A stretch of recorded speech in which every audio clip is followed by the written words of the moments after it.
Welcome back to Oliver's Stories.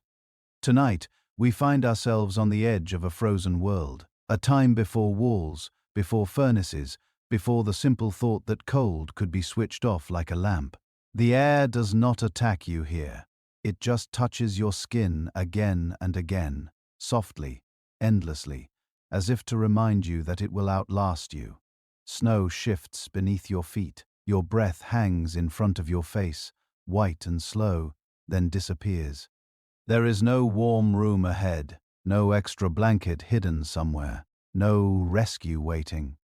This is an ordinary morning for our earliest ancestors, and here is the quiet truth. You would not last long here, not with your modern habits, not with your expectation that warmth should arrive instantly.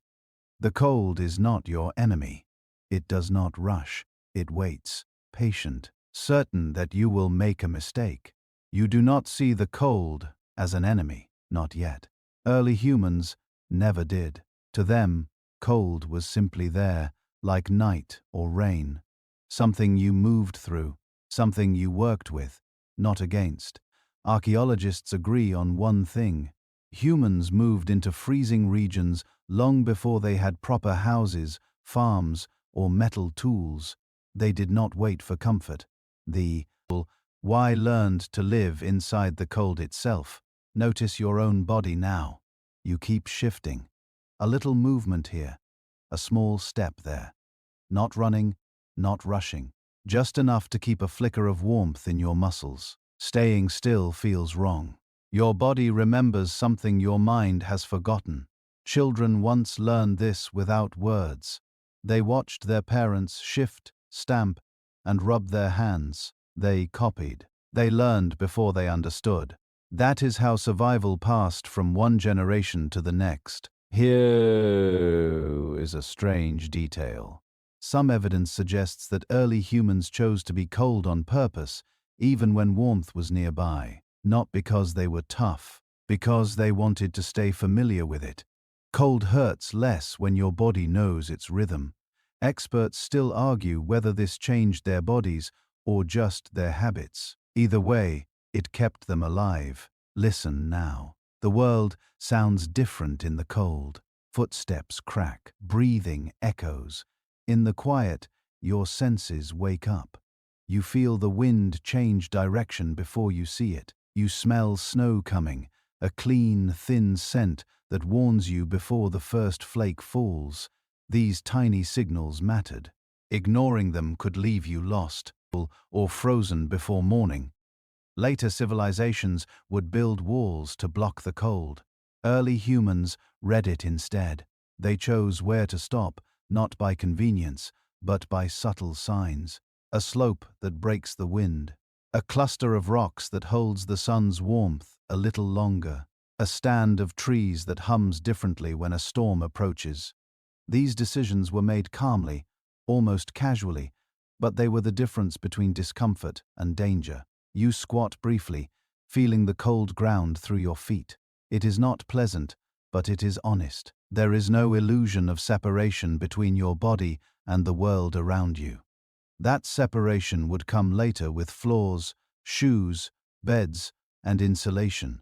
For now, your body is part of the landscape, exchanging heat constantly.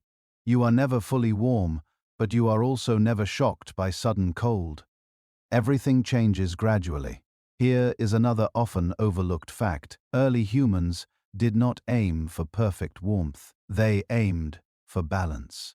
Overheating could be as dangerous as freezing, especially when sweat soaked into clothing or hides. This is why you notice how carefully movement is paced. No sprinting unless necessary. No unnecessary exertion. Taut heat is precious, but so is dryness. There is a fringe idea that some anthropologists quietly enjoy discussing. They suggest that early humans may have intentionally chosen colder environments at times because cold reduced parasites, slowed decay, and preserved food longer.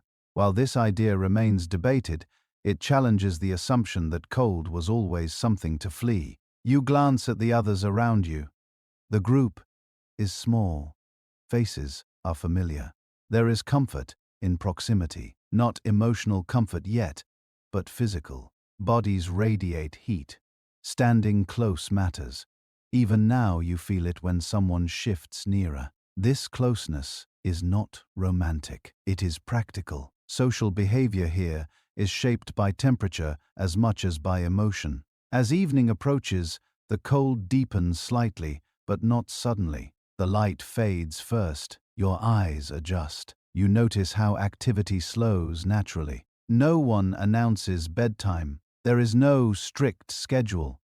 The rhythm of the cold sets the pace. Movement becomes smaller, more deliberate. Fire will come soon.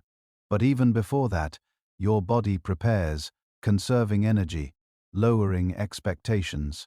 Later, civilizations would look back and imagine this life as constant suffering, endless shivering, endless misery. That image comforts modern people. It reassures them that progress rescued humanity from something unbearable. But standing here, breathing steadily, alert but calm, you sense something different. This cold does not feel like punishment. It feels like a conversation you have learned how to participate in.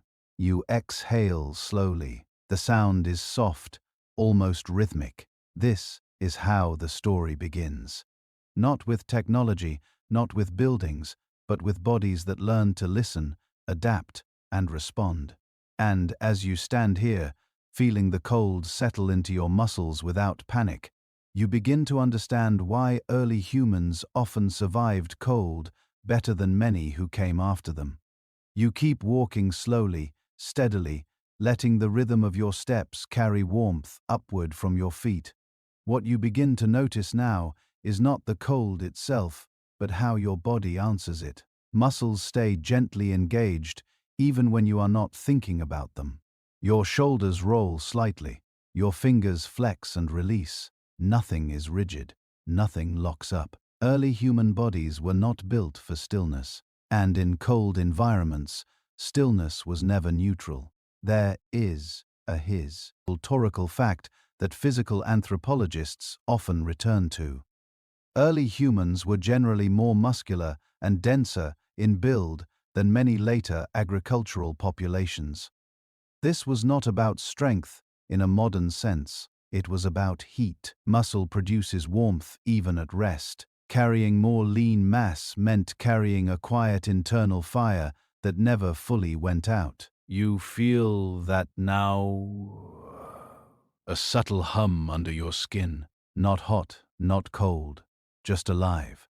Fat mattered too, but not in the way people often imagine. It was not thick, soft padding like a winter jacket. It was distributed carefully by evolution, especially around the torso, protecting vital organs while still allowing limbs to move freely. Your arms and legs feel exposed, but not fragile. Blood keeps flowing. Fingers stay responsive. Early human circulation favored movement and warmth rather than comfort. You become aware of your breathing. It is deeper than usual, slower, fuller. Cold air enters your lungs, sharp but clean. Your body does not panic, it adjusts. There is evidence that early humans had strong respiratory adaptations, including larger chest cavities relative to body size in colder regions. This allowed better oxygen intake and heat production. Breathing itself helped keep you warm. A quirky detail rarely makes it into textbooks. Some studies suggest that repeated cold exposure can train the body to activate brown fat, a special type of fat that burns energy to produce heat. While the exact role of brown fat in early humans is debated, what is clear is that your body here feels ready, not shocked. You crouch briefly, then stand again. Even small movements send warmth rippling through your legs. Early humans did this constantly without calling it exercise. Stretching, shifting, squatting, rising. These motions were woven into daily life. Cold punished stiffness more than weakness. The flexible body survived longer than the strong one. Later civilizations would slowly lose this relationship. Farming tied people to fields. Craft work tied people to benches. Writing tied people to desks. Bodies became quieter. Muscles softened. Cold, once familiar, began to feel intrusive. You sense that contrast now, imagining a later farmer standing still for hours in winter soil, heat draining silently away. Your skin reacts too. You notice goosebumps forming and fading, tiny muscles raising hair that barely exists anywhere. More. This reflex once mattered more. Body hair trapped air, creating a thin, insulating layer. Over time, humans lost much of it, relying more on clothing. Still, the reflex remains, a leftover signal from a colder past. Another observation feels almost poetic. Early humans rarely experienced sudden temperature changes. There was no stepping from freezing air into heated rooms. No stripping layers on and off. Temperature shifted gradually throughout the day. Your body learned to adjust in real time, staying slightly ahead of discomfort. Later civilizations created sharp contrasts and, with them, new vulnerabilities. You rub your hands together, not desperately, just thoughtfully. The friction warms them quickly. This works because blood flow is already high. Cold hands today often mean poor circulation, a modern problem tied to inactivity and stress. Early humans had neither the luxury nor the habit of staying still long enough for circulation to slow. There is a fringe idea that some researchers quietly entertain. They suggest early humans may have had a different baseline comfort level, one that modern people would describe as slightly cold, living just below perfect comfort K. EPT bodies, alert and heat systems active. Standing here, slightly chilled yet calm, the idea feels plausible. You glance at the horizon. Light reflects off snow, bright but soft. Your eyes do not squint much. Pupils adjust. Eyelids narrow instinctively. Even vision adapts to cold environments. Every system works together, not in isolation. That coordination is something later societies would slowly disrupt with specialization and artificial environments. As the day continues, you feel steady, not cozy, not miserable, balanced. Early humans did not seek warmth the way later people did. They sought function. As long as fingers worked, feet moved, and breath stayed strong, the cold was manageable. It was only when bodies stopped answering properly that danger appeared. You take another slow breath, feeling your chest expand, ribs lifting against cold air. This body, in this moment, is doing exactly what it was shaped to do. And, as you walk forward, warmth rising gently from muscle and motion, you begin to understand how much of cold survival lived not in tools or shelters, but in flesh itself. You settle closer to the glow ahead, and for the first time since stepping into this Zen world, warmth does not come from your own muscles alone. Fire is waiting, not roaring, not dramatic, but steady and patient, breathing softly like something alive. You do not think of it as a tool, you think of it as a presence, something that must be watched, fed, and respected, especially when the cold presses in from every direction. You crouch near the flames, feeling heat brush your face while your back still cools in the open air. This balance is deliberate. Turning fully toward the fire would invite sweat. Turning away would invite chill. Early humans learned to sit at angles, rotating slowly, letting warmth soak in without overwhelming the body. This habit feels natural now, almost instinctive, even though you were never taught it. Archaeological traces across multiple continents show that controlled fire was part of daily human life long before permanent settlements existed. Charred bones, ash layers, and hearth remnants appear again and again in sites tens of thousands of years old. Fire was not reserved for emergencies or special meals. It was tended every day, through cold, wind, and darkness. Losing fire in winter could be fatal. So attention never drifted far from Emmet. You notice how little fuel is used. No massive bonfires, no wasteful flames. Firewood is precious. Even here, early humans favored slow-burning materials, dense woods, dried dung, even peat in some regions. An often overlooked detail surprises modern readers. Some groups intentionally kept fires small, not to conserve fuel alone, but to avoid drawing predators or rival groups. Warmth had to be quiet as well as effective. The fire crackles softly, sparks lift and vanish, smoke curls upward, thin and controlled.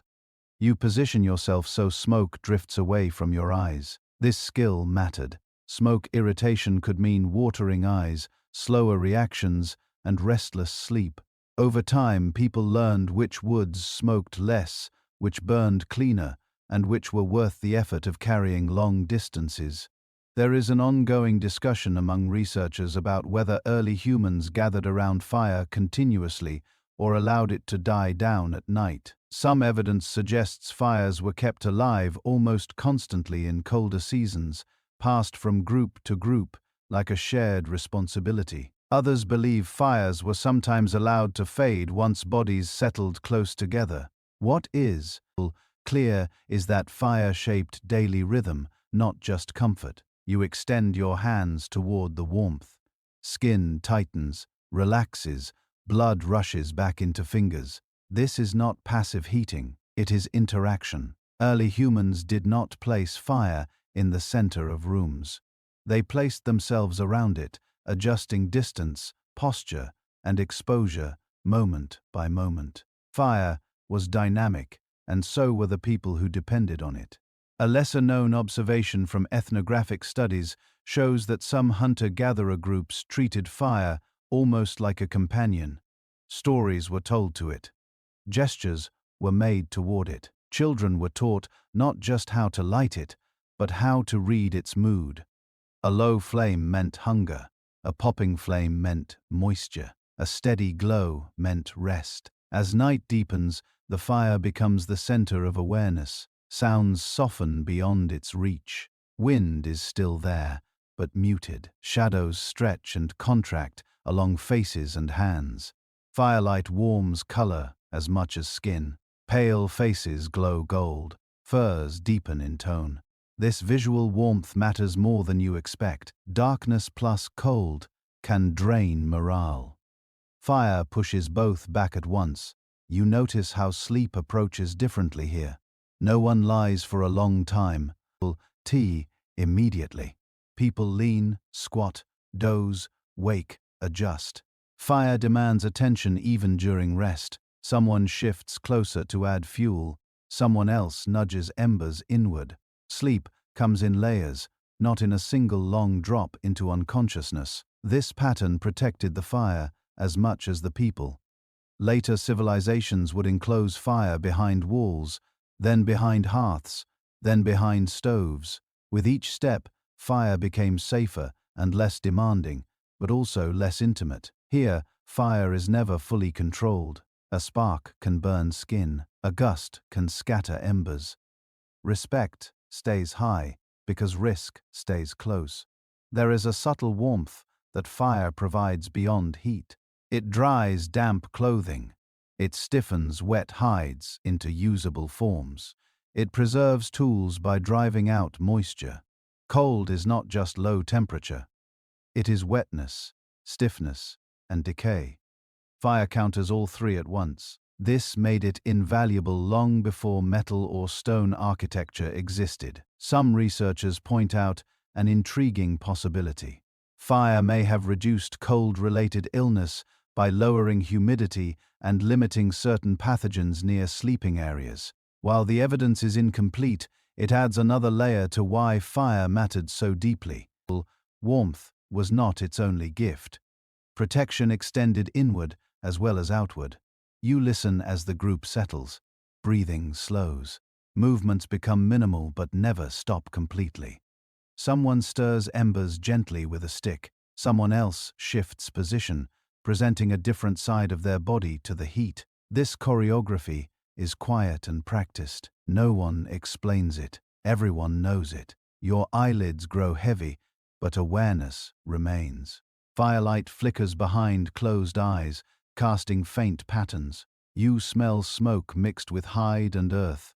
This feeling anchors you. It tells your body where you are, and that, for now, you and the cold have reached an understanding. Modern people like to think of fire as a great triumph, a victory over nature. But sitting here, that idea feels wrong. Fire did not beat the cold. It worked alongside people who already knew how to survive low temperatures. Without bodies shaped by constant exposure, flames alone would never have been enough. You stretch a little, careful not to disturb the peace. Your muscles move easily. The warmth from earlier motion mixes with the warmth of the fire. This is the perfect balance. Not too hot, not too cold. Aware, but full, floating. The cold still waits beyond the circle of light, but it no longer feels dangerous. It feels pushed back by your attention, by the fire, by the simple fact that you are not alone. As night settles in, the fire stays alive. Even as people drift in and out of sleep, it glows quietly, never forgotten, never ignored. Resting here, you begin to feel how this bond, simple but demanding, let ancient people face winter without terror, long before anyone built walls or invented central heating. Eventually, you stand and move away from the fire, not because you want to leave its warmth, but because the land itself asks you to pay attention. Cold is never just about temperature. It moves, it pushes, it flows like water over the ground.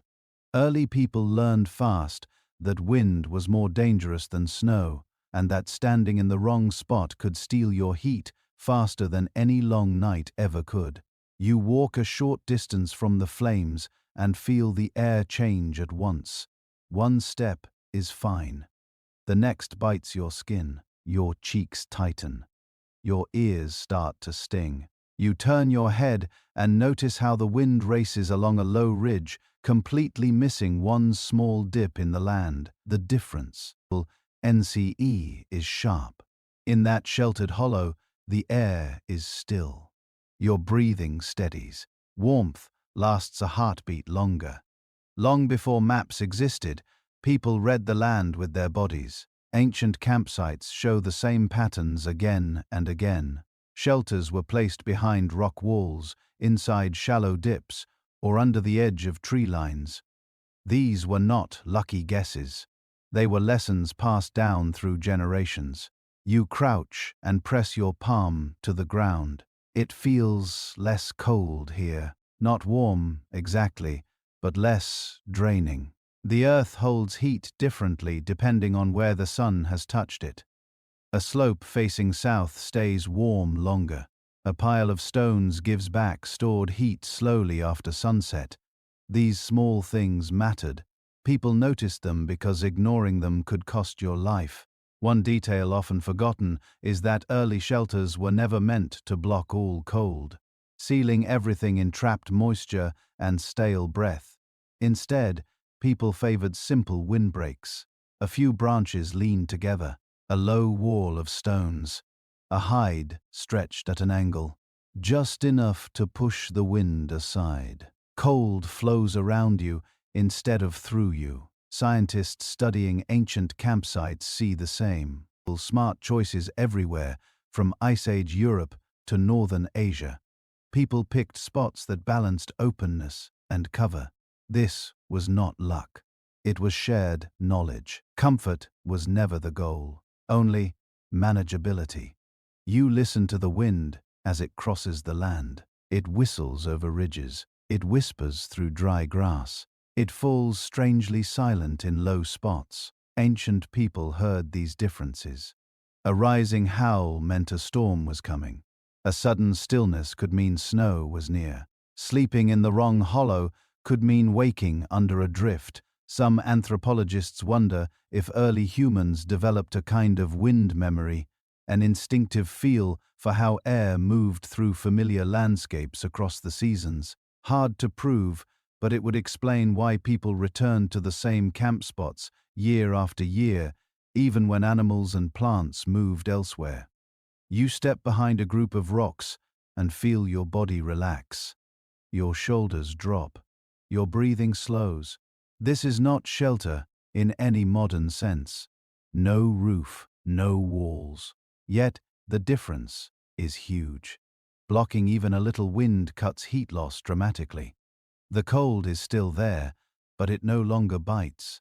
Later societies would build thicker and thicker walls, believing more barrier meant more warmth. Often, it backfired. Heavy stone held dampness. Cold crept inward, slowly but steadily. Early people avoided this mistake by staying loose. Shelters could be moved, changed, or left behind if the weather turned. You watch how others stand. No one faces the wind directly. Everyone angles slightly, backs turned toward the strongest gusts. People keep low, shrinking the amount of skin exposed to the air. These are not lessons anyone teaches. They are habits learned by watching others survive. Children run into the wind for a few steps, then dash back laughing. This play teaches limits. It builds comfort. Cold becomes something familiar rather than frightening. Researchers who study modern hunter-gatherers often note how kids learn about the environment through play, long before anyone gives them formal lessons. You look up. Clouds race across the sky. The wind pushes them faster than you expected. That means something. The weather is turning. Maybe not tonight, but soon. Ancient people watched the sky the way modern people watch phone screens. The land gave warnings freely. You just had to notice them. As night deepens, the group picks a owl resting spot with care. Not the lowest point, where cold air collects. Not the highest, where wind never rests. Somewhere in between. Balanced, deliberate. The fire is placed so smoke drifts away, not into faces. Embers stay safe from sudden gusts. Scholars argue about how permanent these spots were. Some say people came back to the same places for generations. Others say flexibility was the real strength, with groups moving often to chase good conditions. The truth probably sits between. Familiar places were valued, but never clung to blindly. You sit and feel the wind slide past your back, pushed aside by stone and earth. This teaches you something. Survival in the cold was never about fighting nature. It was about working with it. You do not push against the wind. You step around it and let it go. Later civilizations would forget this. Streets became tunnels that channeled wind. Tall buildings made the air swirl and twist. Walls blocked sunlight while trapping drafts. Each solution fixed one problem and created another.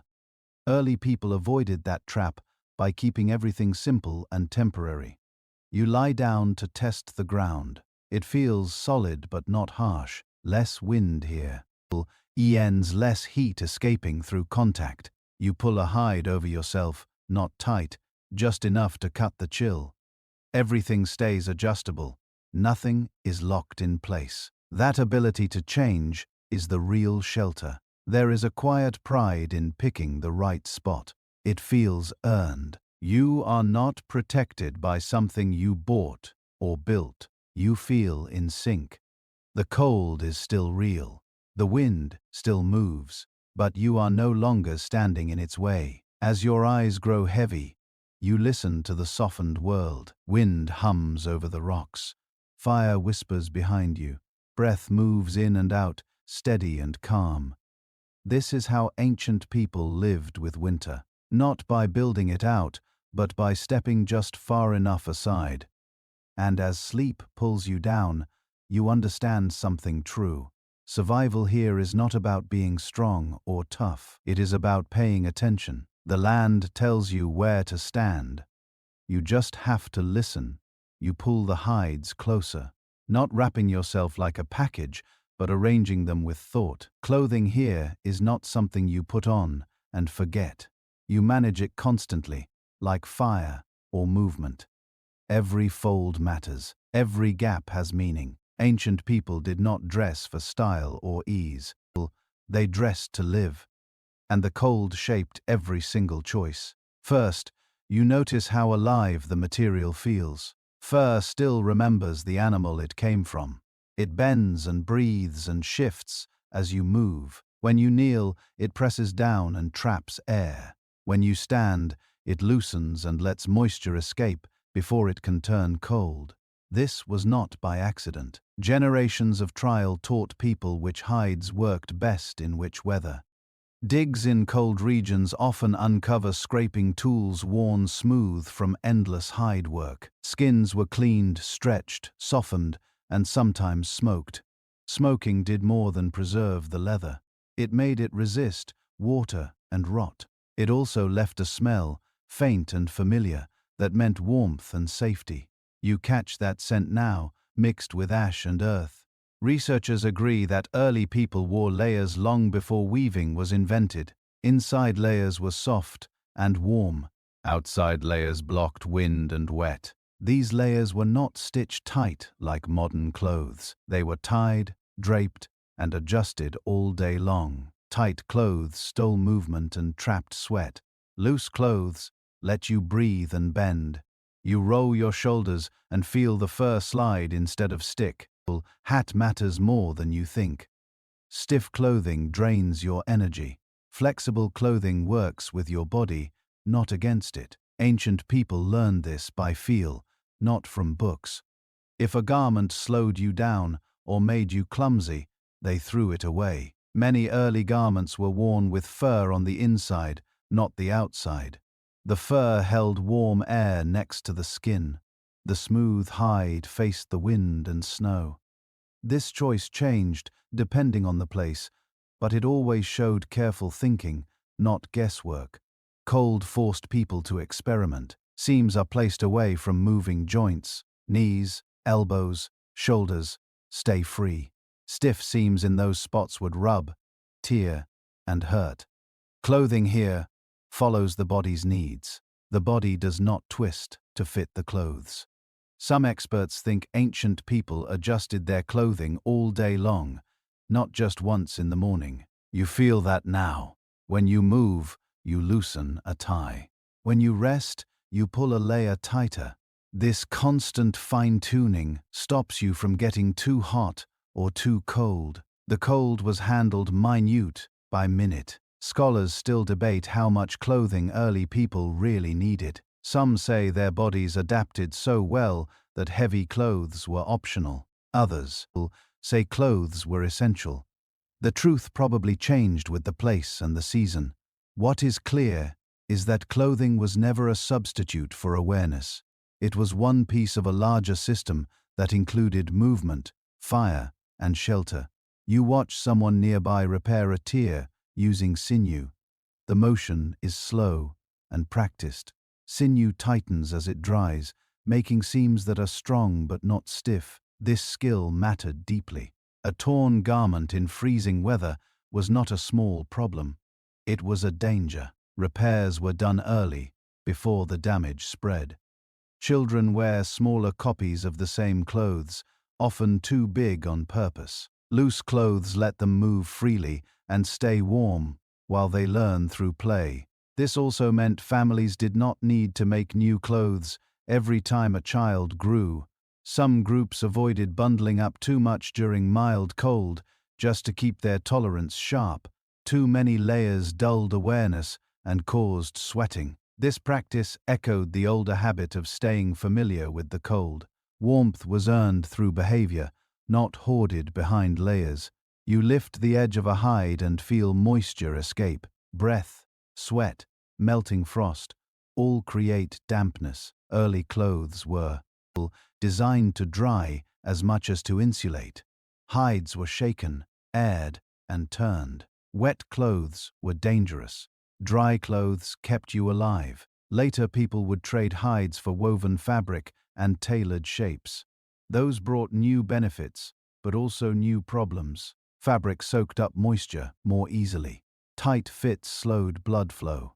Fashion brought priorities that had nothing to do with survival. Warmth became something you expected, not something you managed. Standing here wrapped in fur that smells of smoke and animals, you feel rooted. This clothing ties you directly to food, work, and the land. Nothing is abstract. Every layer has a story. Every stitch stands for time spent getting ready for winter, not just reacting to it. Some early groups decorated their clothes with small patterns or tiny ornaments. These details did not hurt function. They reinforced identity. Warmth and meaning lived together. Cold did not erase culture. It shaped it. You settle down and adjust your layers one last time. Nothing pinches. Nothing binds. Your body stays ready to move if needed. That readiness is the whole point. Clothing here supports life without demanding your attention. As sleep comes, you reel. Eyes something important. Ancient people did not survive winter because they had better clothes. They survived because they treated clothing as a living system. It only worked when paired with awareness, movement, and care. You close your eyes, feeling warmth, held gently instead of trapped. The cold waits outside, patient as always. But between your skin and the night, knowledge rests quietly, wrapped around you in fur and habit. Now you start to notice something subtle as the night goes on. Even while resting, no one stays completely still. Bodies shift, legs straighten, then bend again. Shoulders roll slowly. Hands flex and relax without thought. In this world, motion does not stop when work ends. It just becomes quieter, slower, almost like a meditation. Constant movement is not exercise here. It is warmth. Cold punishes stillness far more than it punishes effort. Early people learned this quickly. Standing frozen in place drained heat far faster than gentle motion ever could. You feel it yourself. When you pause too long, a chill creeps into your joints. When you move again, warmth returns, spreading from muscle to skin like a slow wave. Bones from ancient graves show enveloped muscle attachments, even in people who lived relatively short lives. This suggests bodies that were used constantly, not strained in bursts, but engaged all day and night. Heat came not from hard labor alone, but from steady, low-level activity. The body stayed awake even when the mind rested. You shift your weight and squat briefly, then rise again. It feels natural, almost soothing. Early humans spent much of their time close to the ground, squatting, kneeling, rising, leaning. These movements worked large muscle groups without wearing them out. Blood flowed well. Joints stayed loose. Cold found fewer places to take hold. A detail that surprises many modern people is that rest did not mean lying flat for hours. Long stillness was risky in cold conditions. Instead, rest came in waves, a few minutes of quiet, then a stretch, a change in position, a short walk to the fire. This pattern kept heat flowing without burning through energy reserves. Some researchers think early humans may have had a higher level of activity even during sleep. Tiny movements, small shifts, brief awakenings all stopped body temperature from dropping too low. Hard to prove, but similar patterns south. How up in modern groups who live outdoors in cold climates. Sleep is lighter, but survival is better. Notice how children move. They never sit still for long. They fidget, shift, stand, crouch, wander. What might look like restlessness in a modern classroom is smart behavior here. Movement keeps them warm. It teaches awareness. It stops numbness. Adults do not scold this. They understand why it matters. An often missed point in studies of later settled societies is how much movement dropped when people started using beds and chairs. Furniture encouraged stillness. Stillness encouraged heat loss. Cold, that was once managed through motion now, had to be fought with insulation and fire alone. You stretch your arms slowly overhead. Your muscles respond easily. No stiffness yet. Early humans rarely had the deep joint pain common today. Constant motion kept joints lubricated naturally. Cold could stiffen, but movement reversed it fast. The body stayed responsive. Scholars argue about whether early people burned more calories overall or just spread their effort more evenly. Some say constant low-level movement raised energy needs a lot. Others say efficiency improved over time. Balancy. NG food, in and energy out.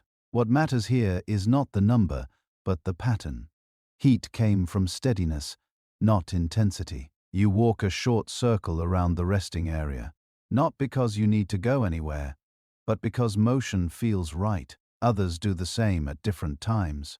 Paths form on their own, shallow curves worn into earth or snow. These paths are not planned. They grow from repeated warmth-seeking behavior. A small but telling detail shows up in ancient campsites.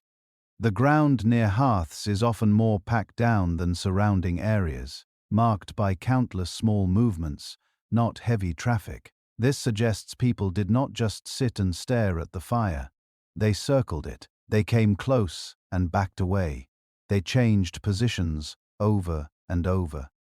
Later cultures would come to see stillness as rest. They would link calm with staying put. Here, calm comes from rhythm. Movement slows the mind instead of stirring it up. You feel that now. Each shift releases tension. Each stretch resets your awareness.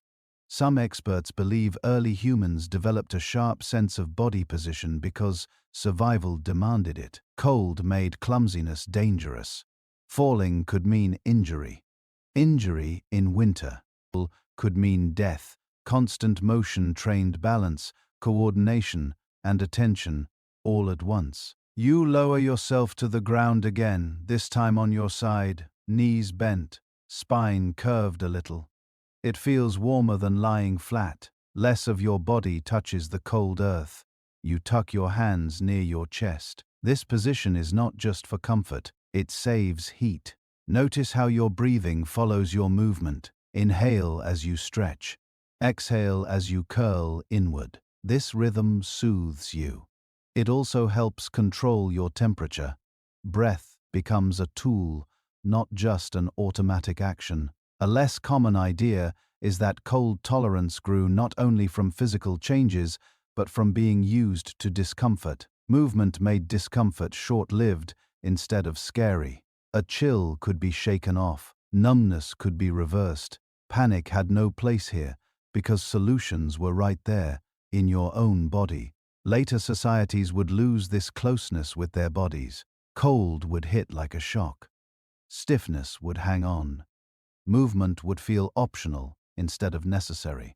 People would wait for warmth to come back rather than making it themselves. You stand again quietly and walk to the edge of the resting area. Night IR brushes your face. The cold is still there, but it no longer feels heavy. It feels manageable. Your body knows what to do. As you return to the fire and settle down, you realize something simple and deep. Early humans did not survive cold by resting harder. They survived by moving gently, without pause or drama. Motion was warmth. Stillness was danger. Your eyes close for a moment. Your muscles stay awake. Your body hums softly with life. The cold waits beyond the firelight, but it no longer rules the night. Movement has taken its place as the quiet guardian of warmth. You feel the closeness before you fully notice it. Bodies are nearer now, not crowded, not uncomfortable. Arranged on purpose. Heat gathers quietly between shoulders, backs, and knees. This is not affection in the modern sense. It is teamwork. In cold places, distance costs warmth. Proximity gives it back. Early humans rarely slept alone in winter. That is not guesswork. Across many cold climate cultures studied in recent times, shared sleep stayed common until very late in history. Digs show that small groups clustered tightly at night, often in arcs or circles, not lines.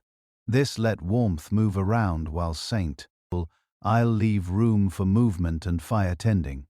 You sit close enough to feel someone else's breath warm the air near your shoulder. It is a small thing, but it helps. A single human body gives off a surprising amount of heat. Multiply that by 5 or 6, and the difference is real. The cold loses its sharp edge. Muscles relax without fully letting go. A small but telling detail from studies of ancient camp patterns is that sleeping areas often show overlapping impressions, not separate individual spots. This means people moved closer as the night cooled, shifting together rather than staying fixed. Warmth here is shared, negotiated from moment to moment. Notice how bodies are placed on purpose. Larger adults often take the outside spots, shielding children or elders from drafts. No one orders this. It happens naturally. Those with more bulk lose heat more slowly. Those with less get protection. The cold shapes social roles quietly, without rules or speeches. Modern minds often picture early human groups as distant or purely practical, but this closeness needed trust. You cannot press your back against someone you do not trust. You cannot sleep lightly beside someone you fear. The cold picked for cooperation just as much as for strength. Listen to the breathing around you. It makes a soft, uneven rhythm. Someone exhales slowly, someone else shifts. These sounds are reassuring. Silence could mean danger. Breathing means life goes on. Warmth is still here. Anthropologists who study modern hunter-gatherers often note that shared sleep builds social bonds better than shared meals. Nighttime weakness creates reliance. Cold makes this effect stronger when staying alive depends on others staying near. Relationships matter deeply. You feel a hand rest for a moment against your arm as someone shifts position. It is not intimate. It is practical. Skin to skin.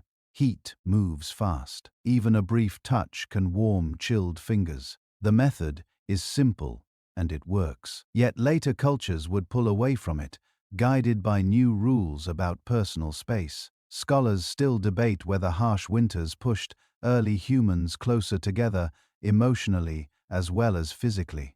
Some say cooperation would have grown even in warm climates. Others argue that cold punishes isolation so quickly that it forced people to rely on one another. The truth probably lives in the middle. Whether not create our values, but it does reward the behaviors that keep us alive. You pull your knees toward your chest, copying those around you. This tucks your vital organs inward and shrinks the skin exposed to the air. The whole group shifts together, like one large body finding its most efficient shape. Children settle easily into this warmth. They lean into others without thinking twice. There is no idea of personal space as something sacred or fixed. Space bends. It grows wide in summer and tight in winter. The cold teaches this lesson early. Sleep feels different when bodies stay close. It is lighter, but calmer. You drift, wake for a moment, drift again. Every small move you make is answered by the warmth of someone nearby. This rhythm stops deep heat loss while still letting you rest. Later, civilizations would separate sleepers bit by bit.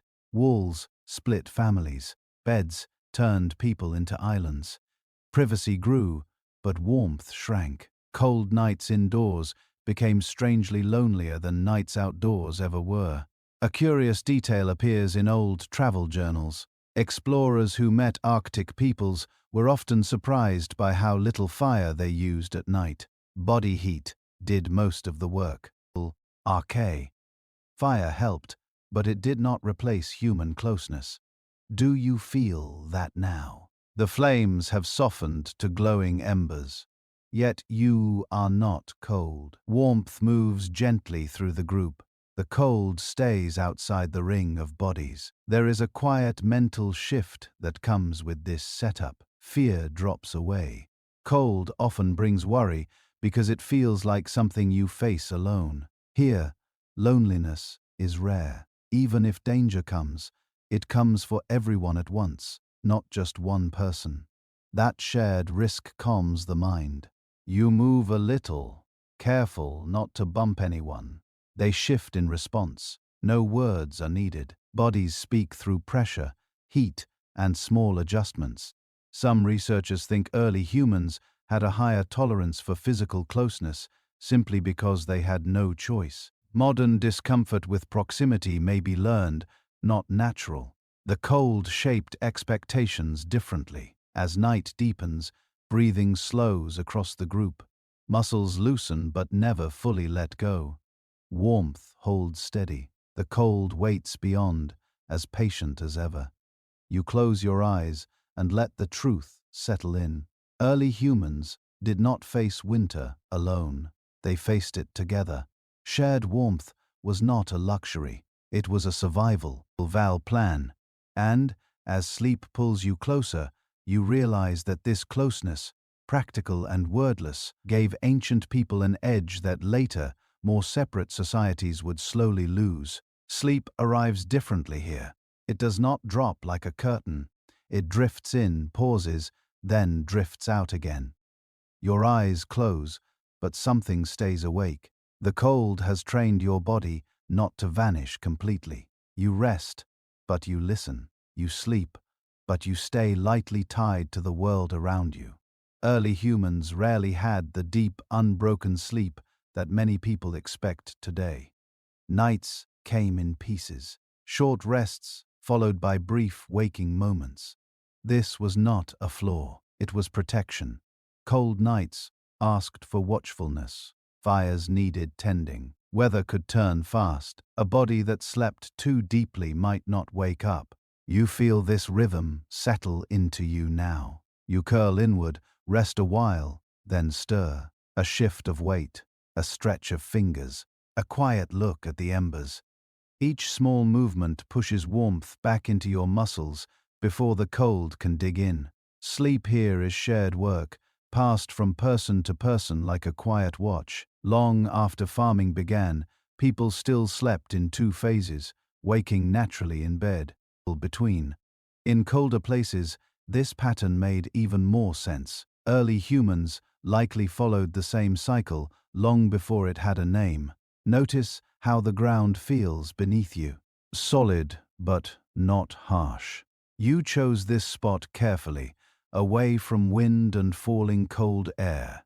Even so, the earth pulls heat from you slowly. To fight this, you change position often. Roll onto one side. Tuck a foot under your thigh. Each shift stops heat from leaking away. A small finding from studies of modern cold weather campers. Those who move during sleep keep their core temperature higher than those who stay still, even when both have the same blankets. Early humans learned this without thermometers. Their own bodies taught them. Your breathing changes as you drift in and out of rest. It grows shallow, then deep again when you wake. This cycle helps control your temperature. Shallow breaths save warmth. Deeper breaths follow movement, feeding your muscles as they make heat again. Listen to the sleep sounds around you. Soft exhales. A low mutter as someone turns. A brief cough. These noises are reassuring. Silence would be worse. Sound means people are warm enough to breathe easily. Children sleep closest to the center. They wake faster, but also fall back asleep quickly. Their small bodies lose heat sooner. The group shifts around them without thinking. Someone moves closer. A hide is pulled gently over tiny shoulders. No one announces these acts, they just happen. Some sleep researchers wonder if lighter sleep might actually be more healing in harsh places. Modern medicine values deep sleep stages, but survival values the ability to wake up fast. Early humans balanced rest with readiness. Being too exhausted was dangerous. Being too unconscious was just as bad. You wake for a moment and look at the sky. The stars are still sharp. No clouds yet. That tells you something. The weather is holding. You relax and let your eyes close again. Later cultures would link good sleep with being alone. Private rooms, thick walls, closed doors, but cold often slipped in anyway, leaving people isolated and restless. Early humans slept in open air, yet felt held by closeness and rhythm. An overlooked note from Arctic travelers: many describe sleep as a group event, not a private one. People talk a little, doze, wake, and talk again. This light contact keeps up both warmth and mood. Cold nights feel shorter when they are shared. You feel time pass without measuring it. There are no clocks here. Darkness has no numbers. Sleep follows body signals and weather cues. When the cold deepens a little, you stir. When warmth returns, you drift again. Your muscles never fully relax. There is always a thread of readiness. This is not worry, it is adaptation. Cold trains the nerves to stay gently alert without panic. You feel calm, even with your senses still awake. A less common idea from some anthropologists: early humans may have had fewer sleep problems because their patterns fit natural cycles better. Darkness, movement, and changing temperatures set their sleep clock without effort.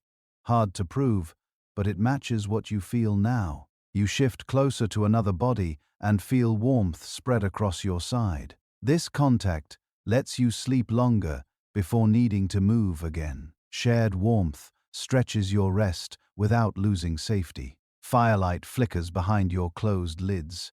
Embers glow, then fade. Someone adds a tiny piece of wood, not enough to blaze, just enough to last. The sound is soft and brief. Sleep goes on. You begin to see how cold shaped not just how people slept, but they thought about sleep. It was not an escape. It was something you entered with care, respecting the world outside your closed eyes. Later societies would chase deep sleep through comfort and control. But even wrapped in walls and blankets, people would toss and turn, cut off from natural rhythms. Early humans slept lightly, but they slept in tune with their world. You drift again, breathing slow and steady. The ground holds you. Bodies surround you. Cold waits beyond reach, patient and quiet. As rest settles deeper, you understand that sleep itself was a survival skill, not something passive, something learned. And by learning to sleep with the cold instead of fighting it, early humans gained a quiet advantage over those who would come later.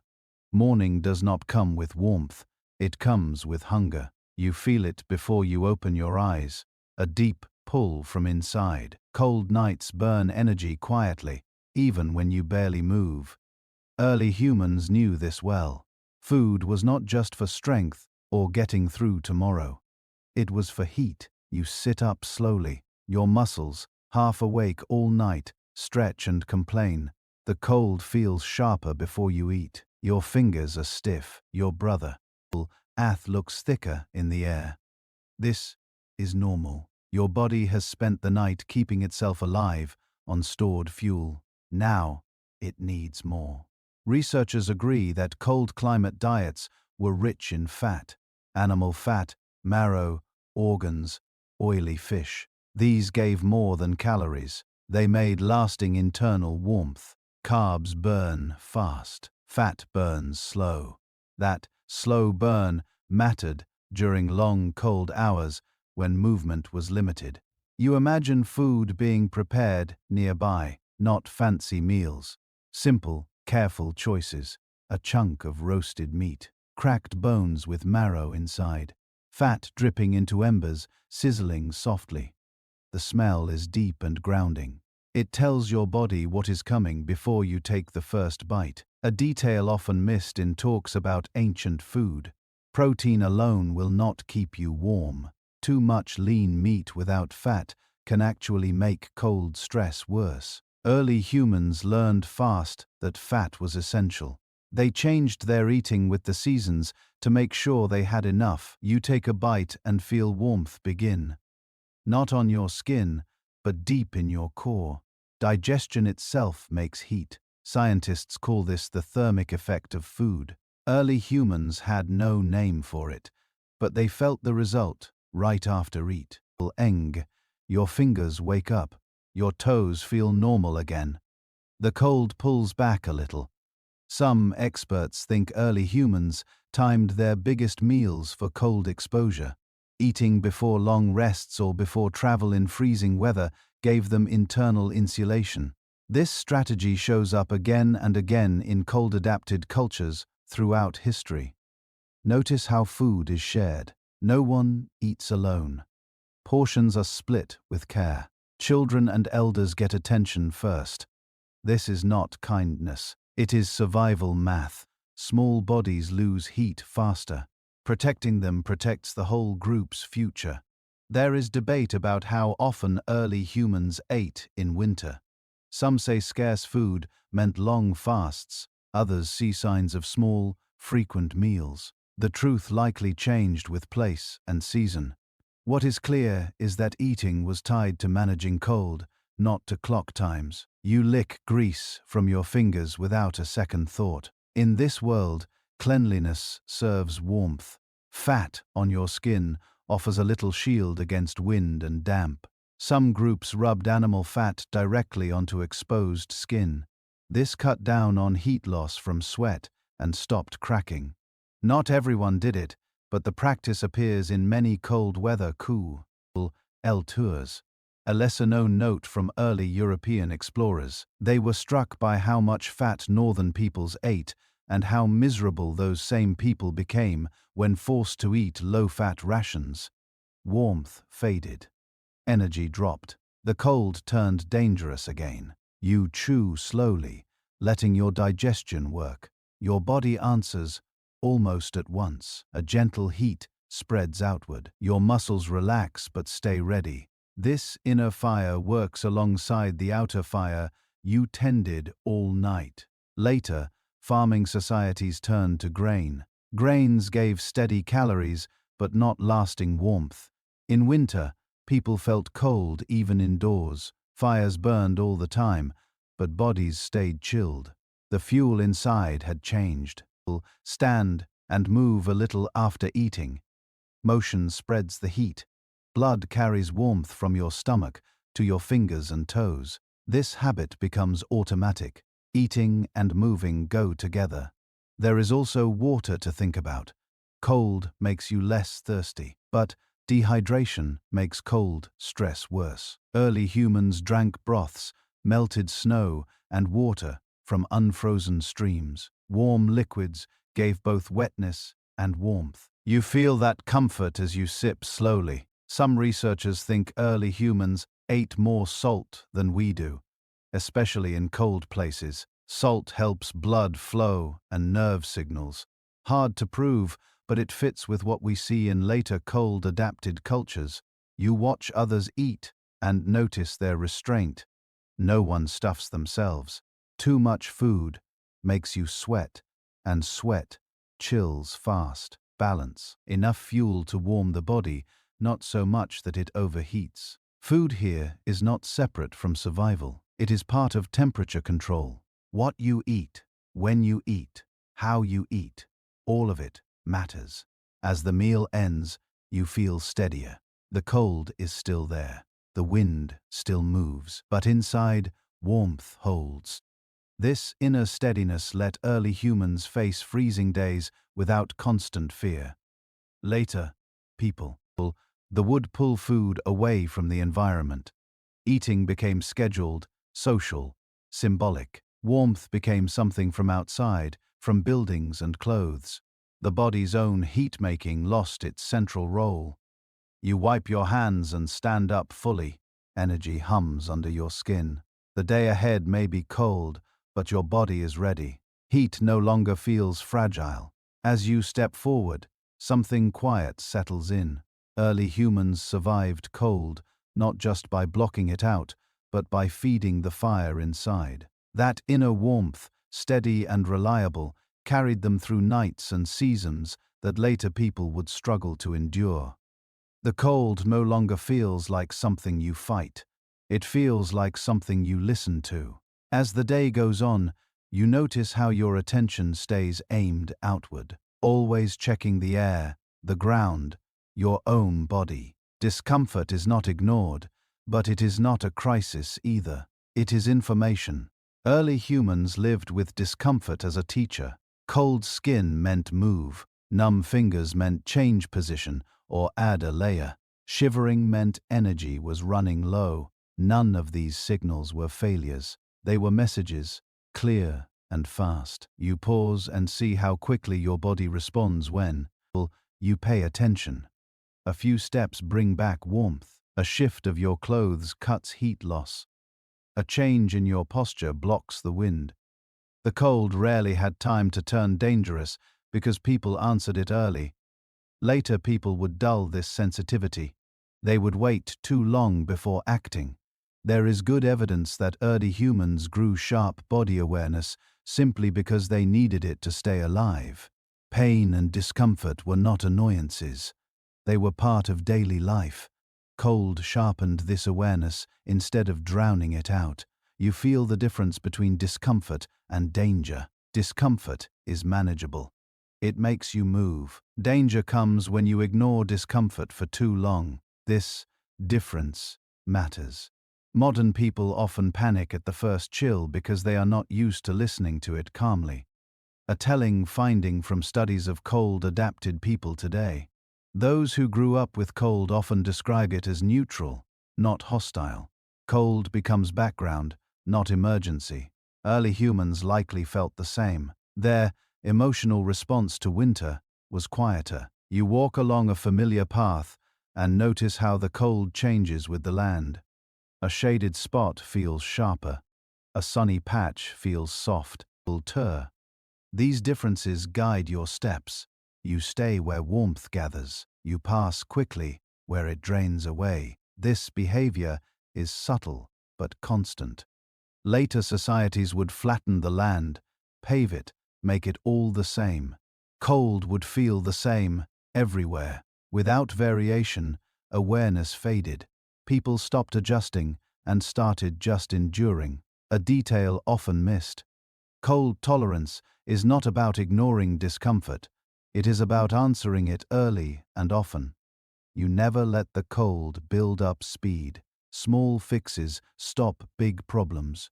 You stop for a moment and listen. The wind has shifted. That tells you something about the coming hours. The clouds are thinning. Tonight may be sharper. This news settles into your plans without you even trying. You will eat a little more. You will stay closer to the others. You will tend the fire longer. Some researchers think early humans had a different kind of stress response because of this constant back and forth. Challenges like cold were ongoing but manageable. Stress came in small doses, not overwhelming waves. The nervous system learned to handle it. You feel calm even though the cold is still there. The cold has not gone away, but the fear has. His emotional steadiness matters. Panic wastes energy. Calm saves it. A lesser-known insight from outdoor survival studies. People who stay curious about their discomfort do better than those who resent it. Early humans had no choice but curiosity. Cold was something to understand, not something to flee. You touch the ground again, feeling the temperature through your palm. It tells you how long you can stay here. It tells you where to sit later. This touch-based knowledge becomes second nature. Later people would put layers between themselves and these signals. Shoes got thicker. Floors lifted bodies off the earth. Heaters smoothed out all variation. People stopped feeling the world directly. When cold did break through, it felt shocking and dangerous. You adjust your pace as the day goes on. Movement matches temperature.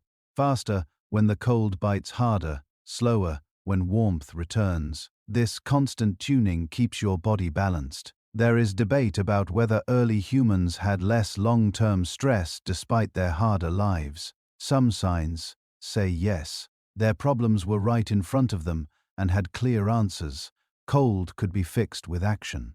Modern stress often has no clear F. 9. You notice how others around you respond the same way. No one complains about the cold. Complaints waste breath. Instead, people act. Fuel is added to the fire. A path is changed.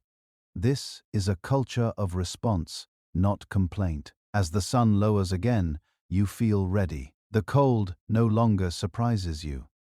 It has been here all day, teaching quietly. You have been listening. You realize now why early humans survived winter better. Not because they suffered more, but because they paid attention sooner. They never let the cold go unnoticed long enough to become deadly. As evening comes, you move with confidence, not dread. The night will be cold, but you already know what to do. And that knowledge, learned through constant talk with discomfort, was one of the greatest gifts early humans ever had. You begin to feel how the whole year shifts when you live this way. The seasons are not just a backdrop. They are active forces that guide where you go, when you move, and how long you stay. Cold is rarely faced head-on for months at a time.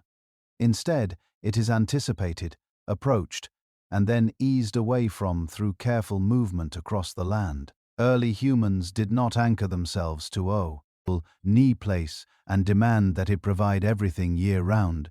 They followed patterns older than memory. When temperatures dropped beyond what daily habits could manage comfortably, movement began. Not hurried flight, but deliberate travel, timed with changes in light, wind, and animal behavior. Archaeological evidence from many regions shows repeated seasonal routes rather than permanent winter settlements. During the coldest periods, camps appear, then disappear, then reappear generations later in the same sequence. This suggests people remembered where winter was gentler and where cold became dangerous. Knowledge lived in stories, habits, and shared memory. You feel this logic in your body now. Staying put forever feels wrong. The cold deepens slowly as weeks pass. Fuel becomes harder to gather. Food shifts. Rather than exhausting a place, you leave before conditions demand desperation. This choice preserves strength and morale. There is a widely accepted view among researchers that mobility was one of the strongest cold survival tools early humans possessed. Moving allowed people to avoid extremes rather than endure them. Later civilizations would reverse this logic, staying fixed, and fighting winter with walls, stored food, and fuel.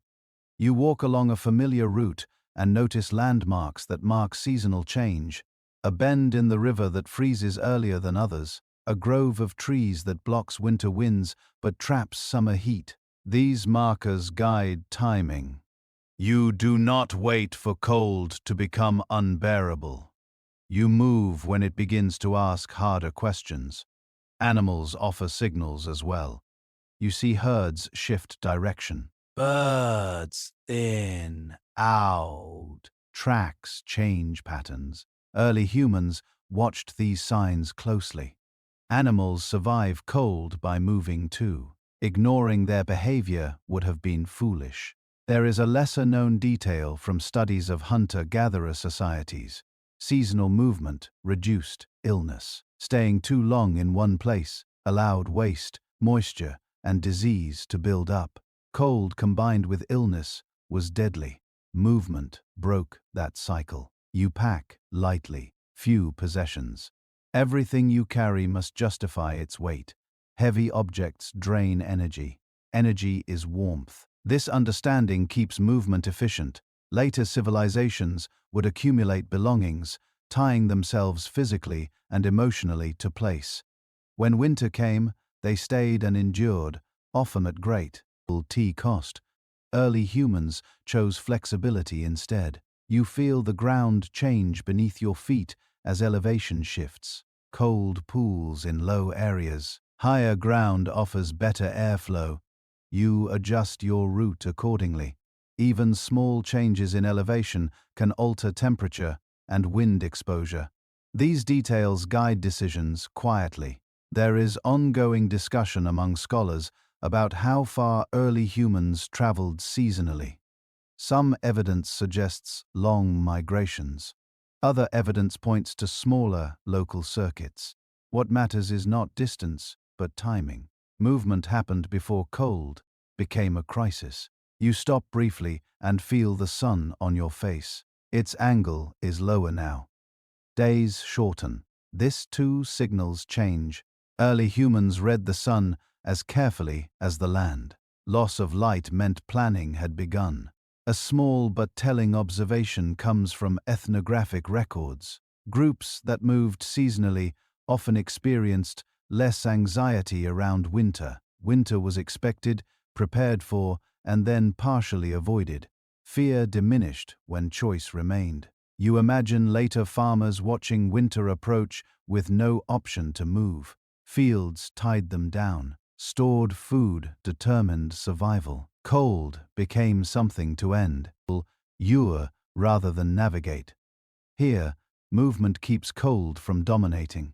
You are rarely forced to face the harshest conditions. You meet cold on your own terms, then step aside when it grows demanding. As evening approaches, you settle briefly, knowing this place is temporary. Fires burn smaller, shelters are lighter. Nothing suggests permanence. This mindset keeps you adaptable.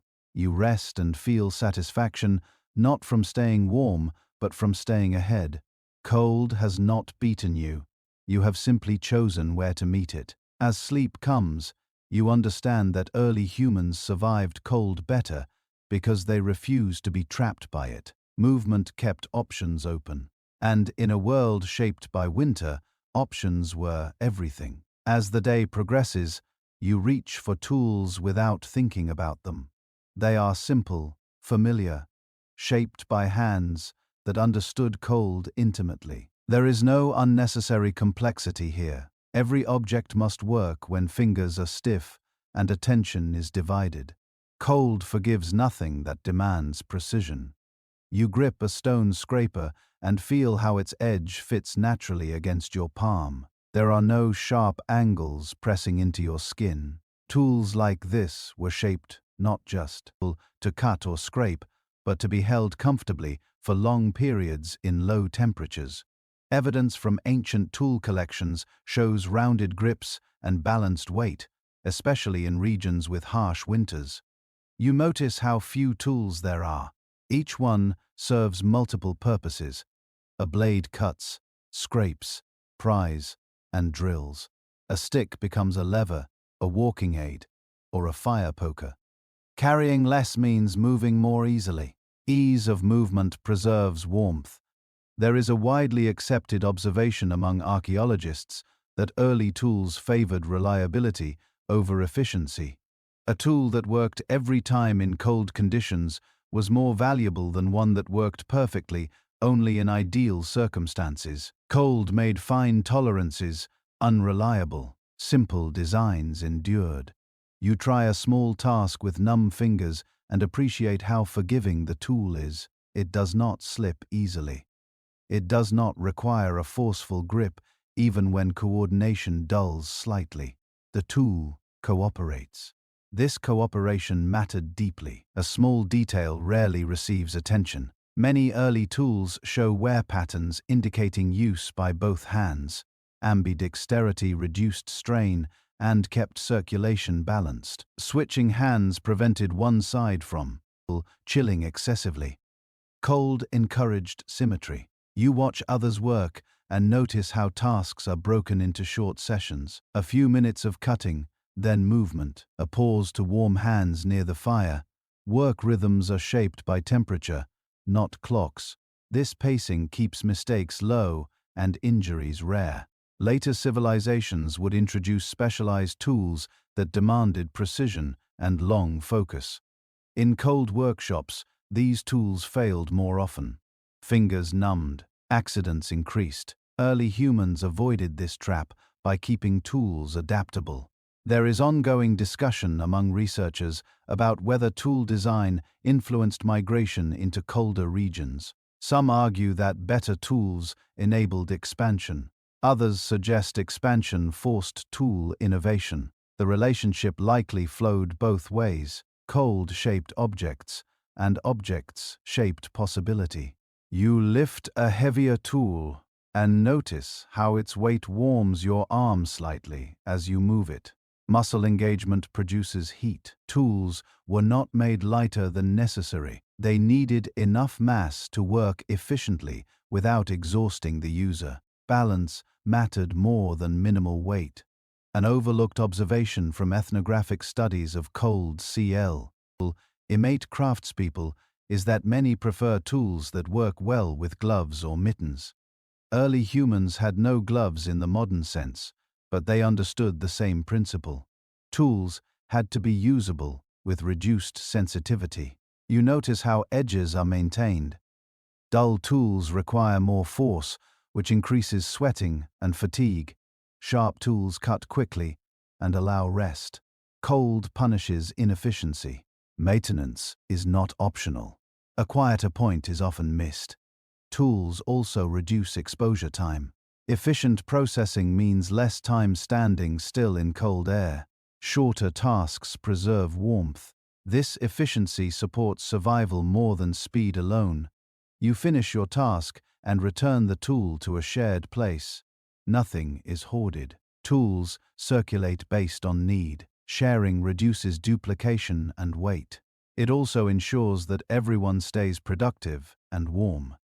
Later societies would assign tools to individuals, creating dependency and hierarchy. Here, utility overrides ownership. Cold makes cooperation practical. As evening approaches, tools are cleaned and stored where they will not freeze into the ground or be buried by snow.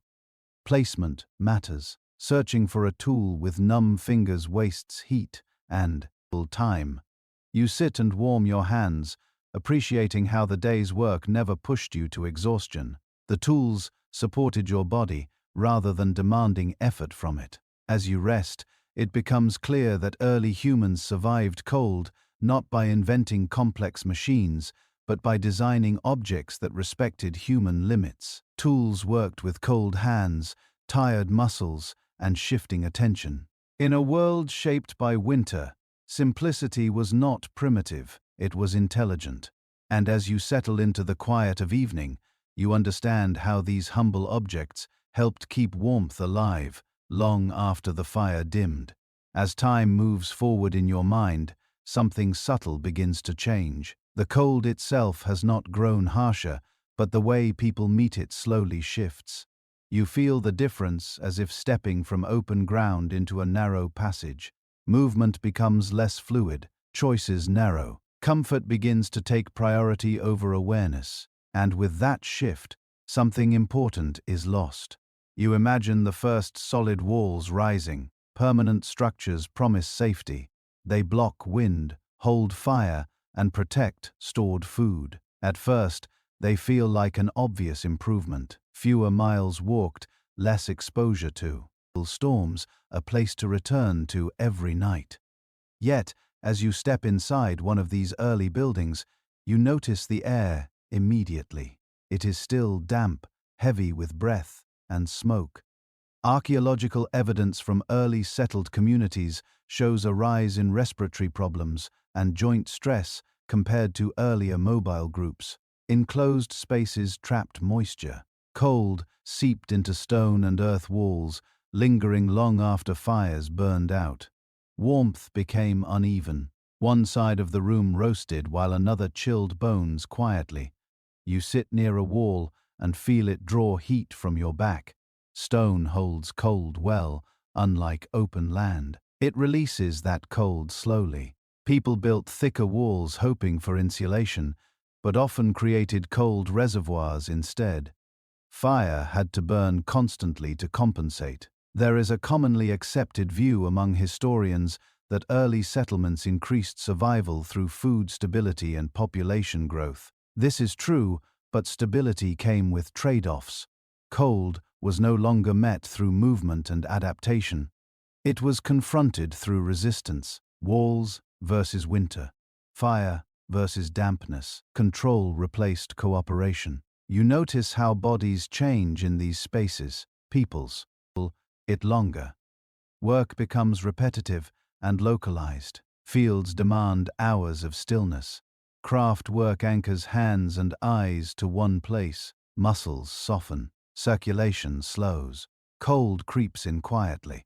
A small but telling observation appears in skeletal records. Agricultural populations often show reduced bone density and muscle attachment compared to their nomadic predecessors. Less movement meant less internal heat production. Warmth shifted from something generated to something supplied. You walk through a village and feel how cold behaves differently here. Narrow paths channel wind. Buildings cast long shadows that block the sun. Smoke lingers near ground level. Cold pockets form unpredictably. Unlike open land where cold patterns are readable, settled spaces distort signals. People respond by adding layers, burning more fuel, and staying indoors longer. Each solution works partially, but none restore the fluid relationship with cold that existed before. Awareness dulls. Discomfort becomes background noise rather than instruction. There is debate among scholars about whether early farmers were actually less healthy overall, despite producing more food. Cold-related illness appears more frequently in records. Pneumonia, joint inflammation, and chronic fatigue rise. Cold, once managed through habit, now met bodies less prepared to answer it. You step into a house at night and feel the strange loneliness of indoor cold. Fire glows, but only within reach. Beyond its light, chill settles. Bodies separate into rooms. Sleep becomes solitary. Warmth becomes personal, rather than shared. This shift changes behavior subtly. People stop moving at night. Beds encourage stillness. Stillness encourages heat loss. More coverings are added, but they cannot replace shared body heat or constant micro-movement. You notice how fear of cold increases even as protection improves. People worry about drafts. They complain of chill. Cold becomes something resented rather than understood. Emotional response changes alongside physical response. There is a lesser discussed idea that comfort itself can weaken resilience. When bodies expect steady warmth, they react poorly to variation. A small draft feels dramatic. A cold morning feels unbearable. Early humans rarely expected perfect warmth, so variation did not shock them. You think of later civilizations layering solution upon solution. Thicker walls, larger fires, eventually furnaces, chimneys, and insulation. Each advancement solves one problem while introducing another. Fire safety, air quality, resource depletion. Cold becomes an enemy requiring constant defense. Standing between these worlds, you sense the trade. Early humans lived with fewer protections but greater adaptability. Later societies gained stability but lost flexibility. Cold found new ways in.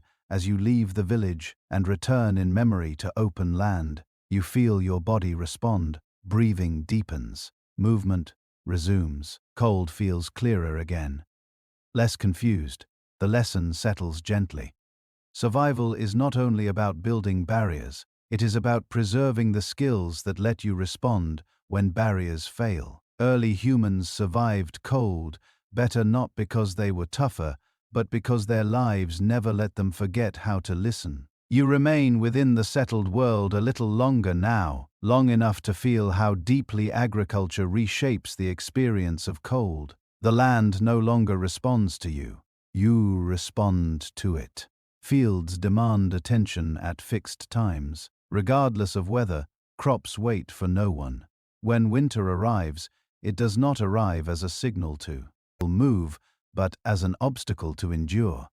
You stand at the edge of a field after harvest. The soil is bare. Wind sweeps across it without interruption.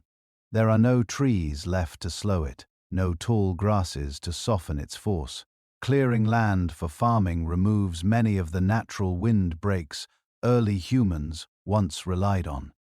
Cold gains speed and reach. People stay anyway. They must. Seeds are in the ground. Stores are in cellars. Animals are penned nearby. Leaving is no longer an option. Cold becomes something faced day after day in the same place, even as it grows harsher. There is broad agreement among historians that agriculture tied communities to specific locations more tightly than any previous way of life. This stability supported population growth, but it also meant people faced local winters in full rather than sidestepping the worst of them through seasonal movement. You feel the change in your body. Days are longer and more repetitive. Bending, planting, harvesting, grinding. These tasks build endurance, but not the constant varied motion that once kept heat flowing. Work happens in fixed postures. Knees stay bent. Hands repeat the same movement for hours. Circulation slows in the "I'm cold." During winter, agricultural labor does not stop completely. Animals need care. Tools need repair. Food must be processed. Much of this work happens indoors or near structures where cold behaves differently. Dampness settles in. Smoke hangs low. Fires burnt often but unevenly. You step into a storage space dug into the ground. It smells of earth and grain.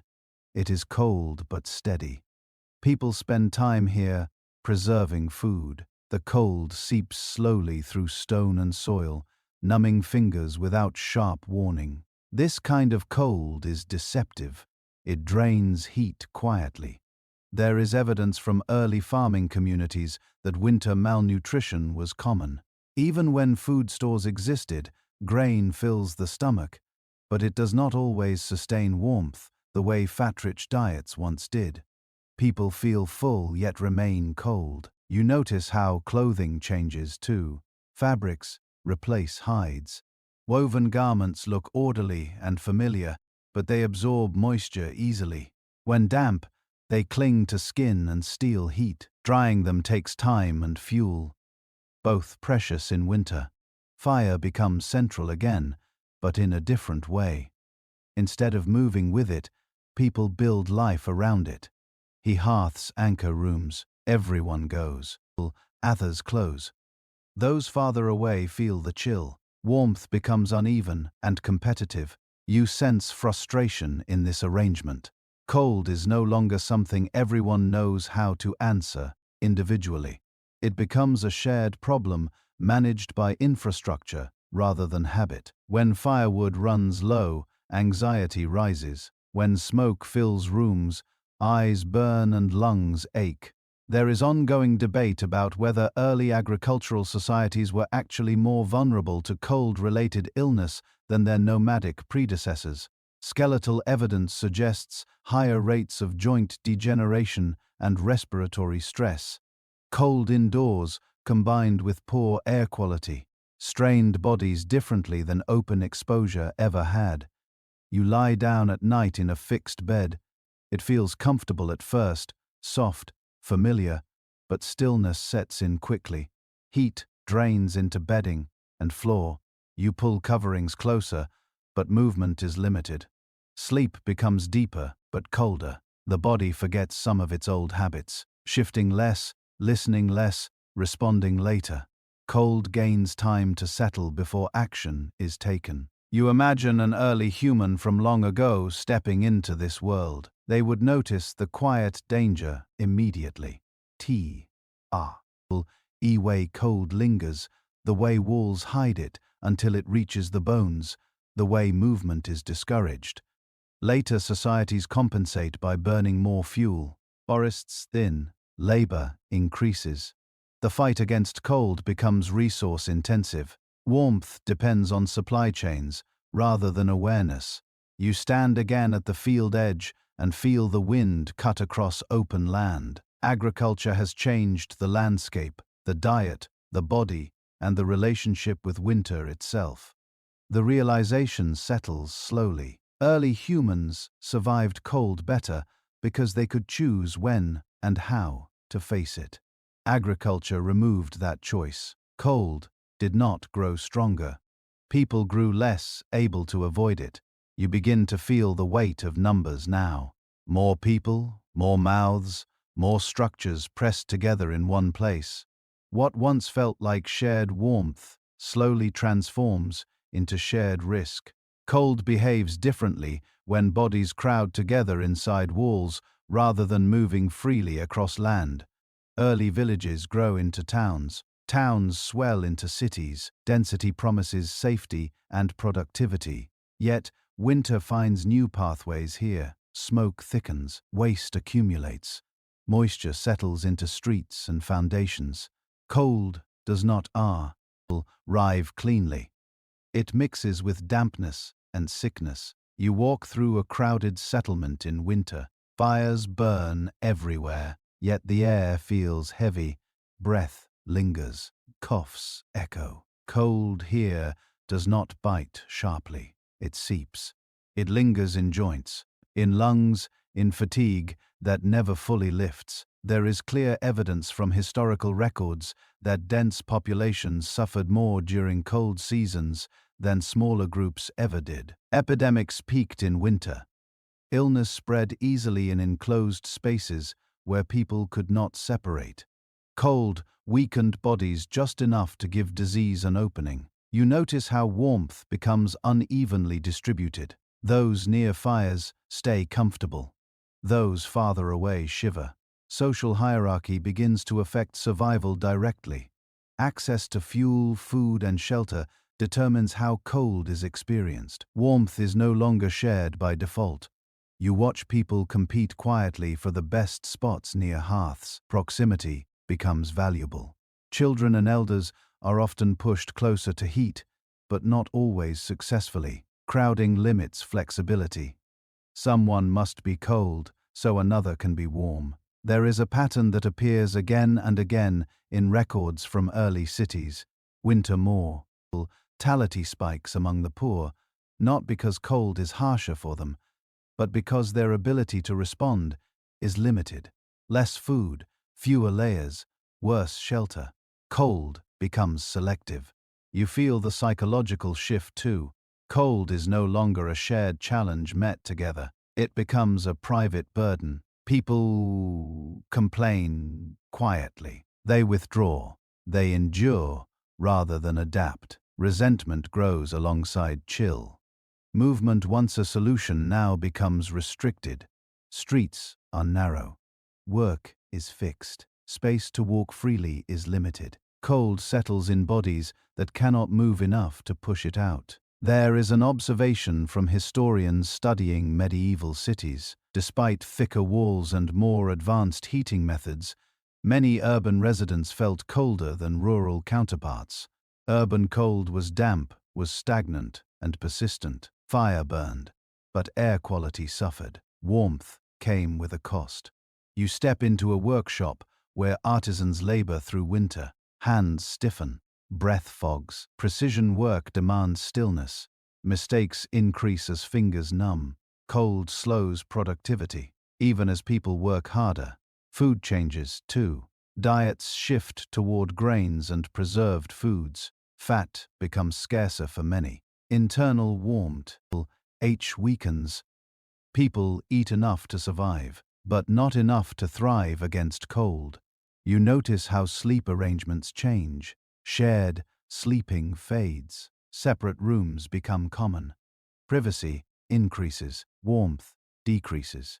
Bodies no longer pull heat naturally. Each person must rely on their own coverings and fuel. Cold nights feel longer here. Isolation amplifies discomfort. Early humans slept lightly but calmly together. Here people sleep deeply but wake cold and stiff. There is an ongoing discussion among scholars about whether population density itself is a form of environmental stress. Cold magnifies that stress. Crowding reduces choice. Reduced choice increases vulnerability. You walk through a winter market and see fuel sold at high prices. Warmth becomes a commodity. Those who can afford it buy comfort. Those who cannot endure cold longer each night. Later civilizations build larger stoves, thicker clothing, more complex heating systems. These innovations help, but they also increase dependence. When systems fail, cold returns with greater force because habits of adaptation have faded. Standing in the center of this crowded winter world, you sense the irony. More people together should mean more shared warmth, yet structure and hierarchy interfere. Cold finds cracks in organization. You remember earlier nights on open land, bodies arranged with care, movement constant, attention sharp, fewer people but more coordination, less control but more responsiveness. The lesson settles quietly. Early humans survived cold better, not because they lived harsher lives, but because their small numbers allowed flexibility. Cold was met collectively and dynamically. Large societies met it rigidly. As you step away from the noise and into quieter memory, you feel the contrast clearly. Cold itself has not changed. Human organization has. And in that change, winter gained new power. You step into one of these early houses and feel the cold before you fully understand it. The air is still heavy, carrying the faint smell of smoke and damp earth. Outside, the wind was sharp but honest here. The cold is quieter, more patient. It does not rush at you. It settles in and waits. Walls surround you now. They promise protection, yet they change how cold behaves. Stone and packed earth hold moisture. When breath meets cold air, the marv it condenses. You see it on walls, a faint darkening, where warmth once touched. Over time, this moisture seeps inward, turning shelter into a slow drain on body heat. Archaeological remains of early houses often show signs of long-term dampness. Floors compacted by generations of feet hold moisture, like sponges. Roofs drip slowly during thaws, even with fire burning. Humidity lingers. Cold plus dampness is a different threat altogether. It chills deeper and lasts longer. You sit near a wall and feel it pull warmth from your back. Stone absorbs heat readily. It does not give it back easily. Early builders learned to stack stones thickly, believing mass would insulate. In reality, it often created cold reservoirs that took days to warm fully, if they warmed at all. People respond by staying closer to the fire. Heat concentrates in one area. Beyond that circle, chill dominates. This creates zones inside the home. Warm here, cold there. Movement becomes limited. People huddle inward, sacrificing space for heat. There is evidence from early settlement sites that homes were often rebuilt or abandoned after winters of heavy dampness. Mold, rot, and illness followed moisture indoors. Cold did not kill directly. It weakened bodies slowly. Mucky. NG recovery harder. You notice how floors feel underfoot. Packed earth feels firm but cold. Straw or reeds help briefly but compress quickly. Raised wooden floors are rare at first without separation from ground. Heat drains continuously. Sleeping on such floors demands constant layering. Later improvements add platforms and benches, but these introduce new problems. Air circulation decreases. Moisture becomes trapped beneath. Cold hides where it cannot be seen. You breathe deeply and feel the air in your lungs. It feels thick. Smoke from the fire does not rise cleanly. It spreads along the ceiling, then settles. Eyes sting slightly. Lungs work harder. Fire warms, but it also pollutes. Cold indoors becomes inseparable from air quality. Historical accounts from much later periods describe houses where winter cold felt worse indoors than outside. Damp walls, stale air, and limited movement created an environment where heat never fully settled. People stepped outside to feel relief, even in freezing weather. You watch how people adapt. They line walls with hides. They hang fabrics to break drafts. They raise beds on frames. Each solution helps a little. None restore the clarity of column. D felt outdoors. The house mediates temperature, but it also obscures feedback. There is a discussion among building historians about whether early architecture prioritized protection over health. Walls blocked wind and rain, but they also blocked drying sunlight and airflow. Cold became constant, rather than variable. Constant cold wears the body down. You lie down in one of these houses at night. At first, it feels safer. The roof blocks the sky. The walls muff sound. Yet, as hours pass, cold creeps upward from floor and walls. Fire dimensions. Movement is discouraged. Sleep deepens, but warmth fades. The body responds by curling tighter, pulling layers close. Stillness increases, circulation slows. Unlike outdoors, where shifting position quickly restores warmth, here the cold feels sticky. It lingers even after movement. You sense frustration in this environment. Cold feels harder to manage. The tools that once worked outside do not fully apply indoors. Awareness dulls because signals are muted. You feel cold, but you do not know where it comes from. People burn more fuel to compensate. Fires grow larger. Smoke thickens. Wood becomes scarce. Winter demands more labor just to maintain. Warmth. The cost of cold rises. There is evidence that early houses often collapsed or were intentionally dismantled after damp winters.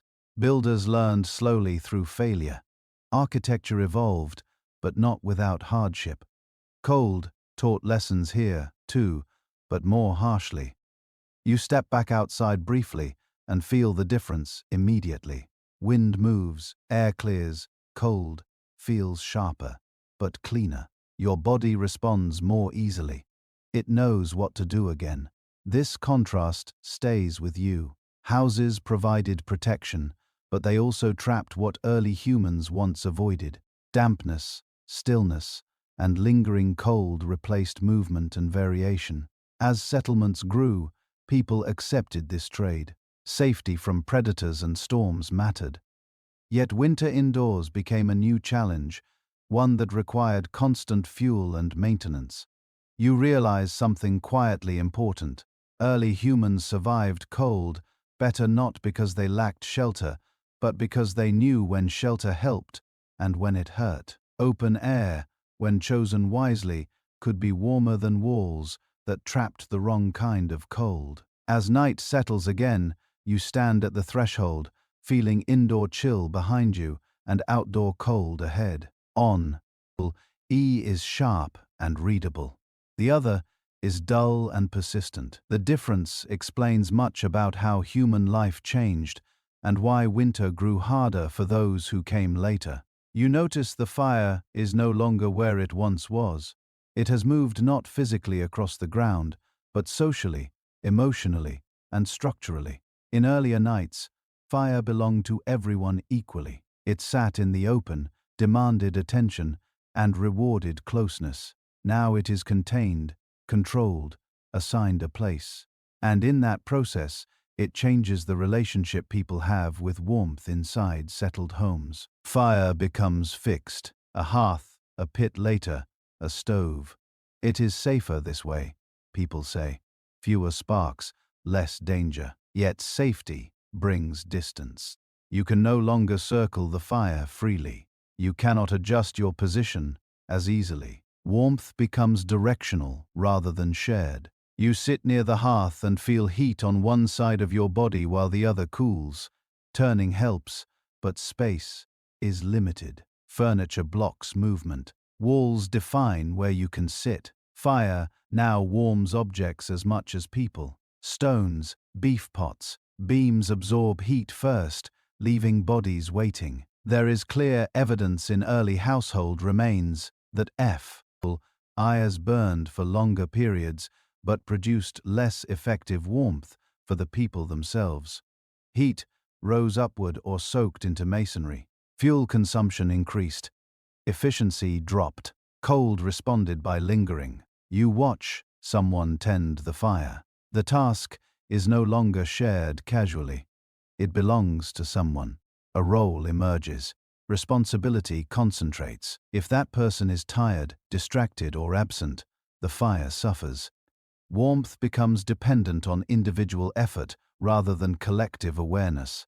In earlier camps, fire tending rotated naturally. People woke, moved, adjusted embers instinctively.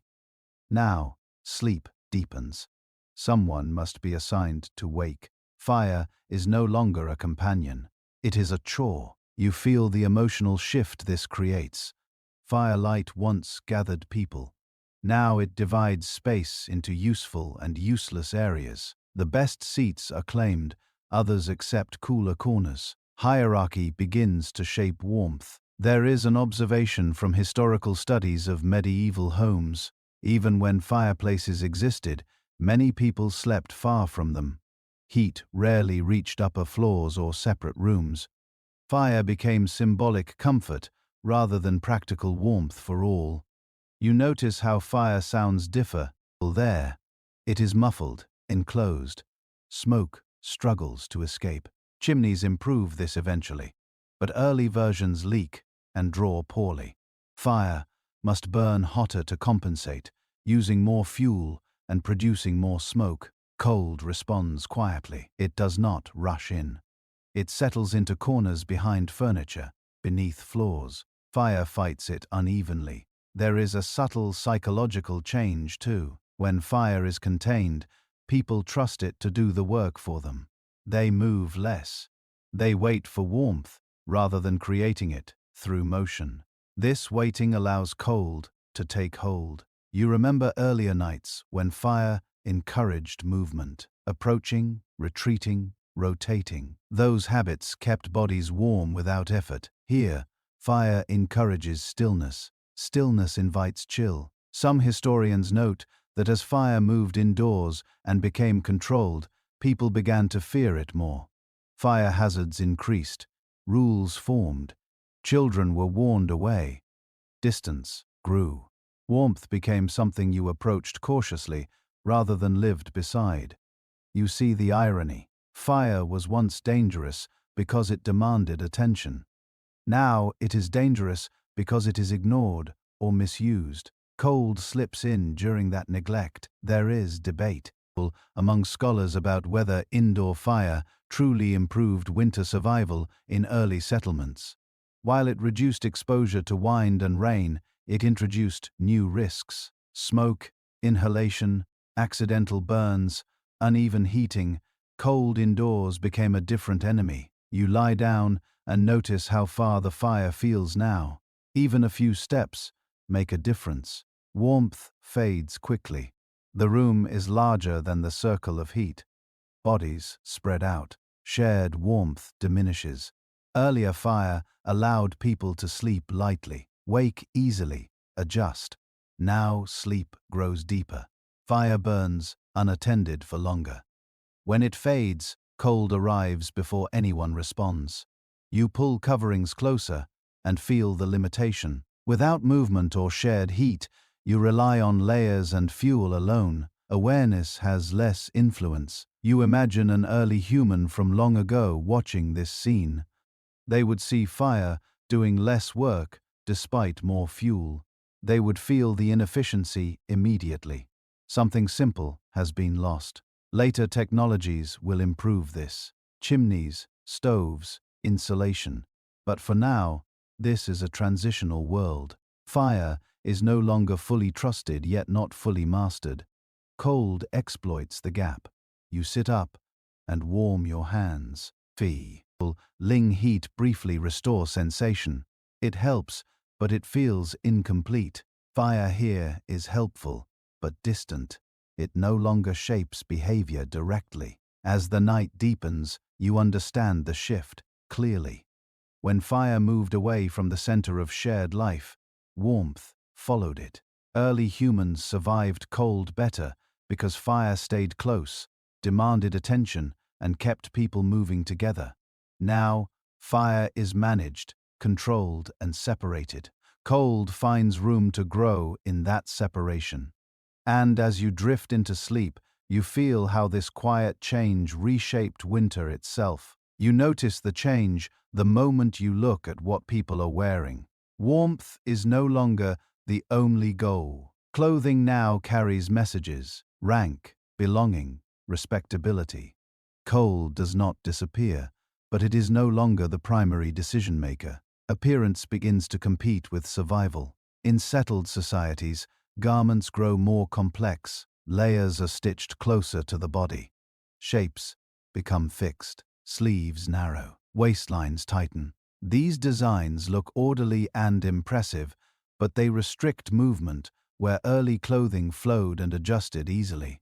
These new forms demand posture and restraint.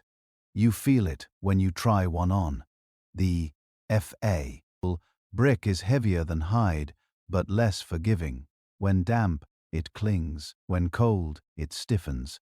Woven fibers hold moisture close to the skin.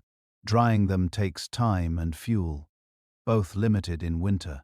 There is strong historical evidence that clothing became a visible marker of social order in early civilizations. Laws defined who could wear certain colors, materials, or lengths. Warmth was filtered through status. Those of higher rank often wore garments that looked impressive but sacrificed practicality. Cold crept in quietly. You watch someone adjust a long sleeve that drags near the ground. It looks elegant, but it brushes snow and mud. Moisture climbs upward. Soon, the cold reaches the arm. Fashion has created a pathway for chill. There is a small but telling detail recorded in later historical accounts. Many people owned few winter garments and wore them year-round. Regardless of condition, repairs focused on appearance rather than function. A visible tear mattered more than a hidden gap that let wind through. You compare this to earlier clothing habits. Hides were patched wherever needed. Function came first. Here, symmetry and appearance matter. Cold exploits vanity patiently. You will notice footwear too. Shoes become thinner and more fitted. They protect against rough ground but reduce circulation. Tight footwear restricts blood flow. Feet grow cold faster. Once cold, they recover slowly. There is an ongoing discussion among historians about whether changes in clothing contributed to increased winter illness. Restricted movement, damp fabrics, and reduced circulation likely played a role. Cold was no longer managed dynamically. It settled. You feel the psychological effect as well. People hesitate to adjust clothing freely in public. Loosening a garment looks improper. Removing layers looks careless. Social rules interfere with bodily signals. Discomfort is tolerated longer before action is taken.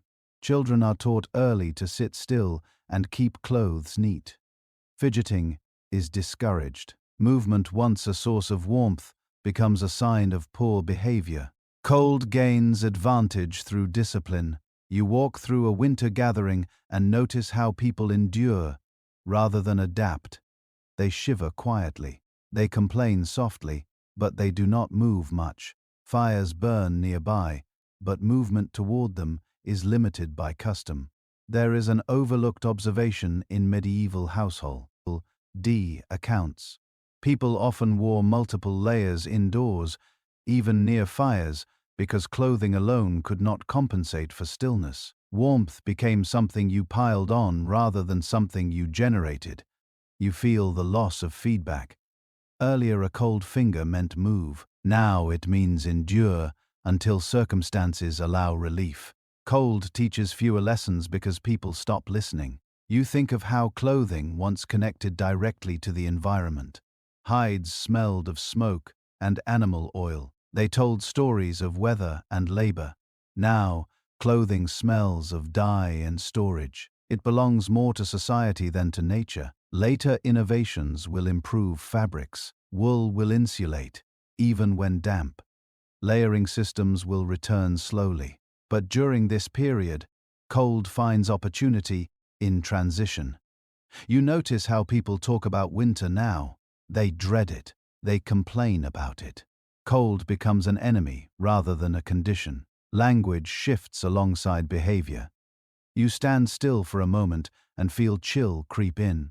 Instinct tells you to move, but social context restrains you. This hesitation did not exist before. It costs warmth. As night falls, people retreat indoors, dressed carefully, layered heavily. Fire burns, yet many still feel cold. The problem is no longer lack of protection. It is loss of responsiveness. You realize something quietly. Early humans survived cold better because clothing followed the body. Later civilizations dressed the body to follow rules. Cold took advantage of that reversal. As you wrap yourself tighter and finally allow movement again, warmth returns slowly. It takes longer now. The lesson is clear when appearance outranks awareness. Winter always wins. You lie down, expecting rest. But something feels different now. The bed is soft, raised, and neatly arranged. It looks safer than the ground ever was. Yet, as minutes pass, you feel warmth slip away more quickly than you expect. The cold does not announce itself. It drains quietly through stillness. Earlier, sleep was shared, light, and responsive. Now it is private and heavy. Doors close, bodies separate. Each person becomes a small island of warmth, surrounded by air that slowly cools. The room holds heat unevenly. The fire glows at a distance, offering comfort to the eyes more than to the skin. You notice how quickly your body stops moving. Beds invite stillness. Mattresses absorb heat. Thick cove rings trap warmth at first, then hold moisture from breath and sweat. Once damp, they chill. You shift, but the space is limited. Movement feels disruptive rather than natural. There is historical evidence that as beds became more common, especially raised wooden beds, people experienced colder nights indoors. Elevation reduced contact with cold ground, but increased exposure to drafts. Cold air flows downward, but it also circulates around furniture, slipping beneath and around frames. You pull a blanket tighter and feel temporary relief, yet without shared body heat. Warmth must be maintained entirely by insulation and fire. When either fails, cold settles fast. Earlier sleep patterns involved frequent waking and repositioning. Here, sleep deepens. The body disengages more fully. Cold gains time to work before awareness returns. When you wake, stiffness greets you.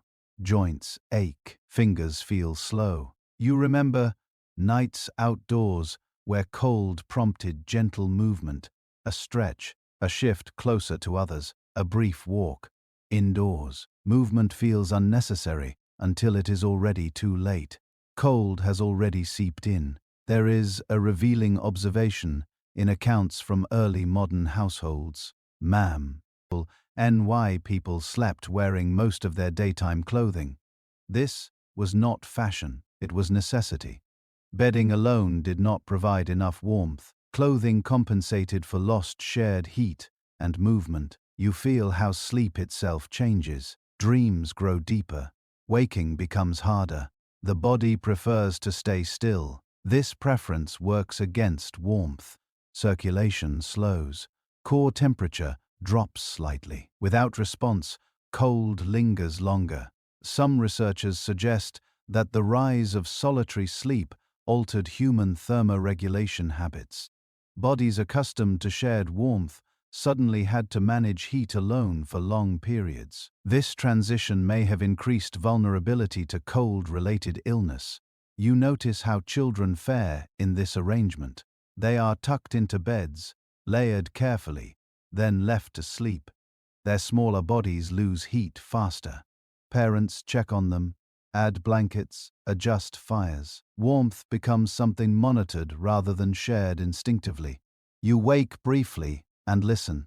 The house is quiet. No breathing nearby, no movement. Silence feels heavier indoors. Outdoors, silence meant danger. Here it means separation. There is an emotional shift that accompanies this physical knee. Solitary sleep increases anxiety during cold nights. You feel it yourself. The quiet amplifies discomfort. Cold feels more personal, less manageable. Earlier shared sleep, distributed risk.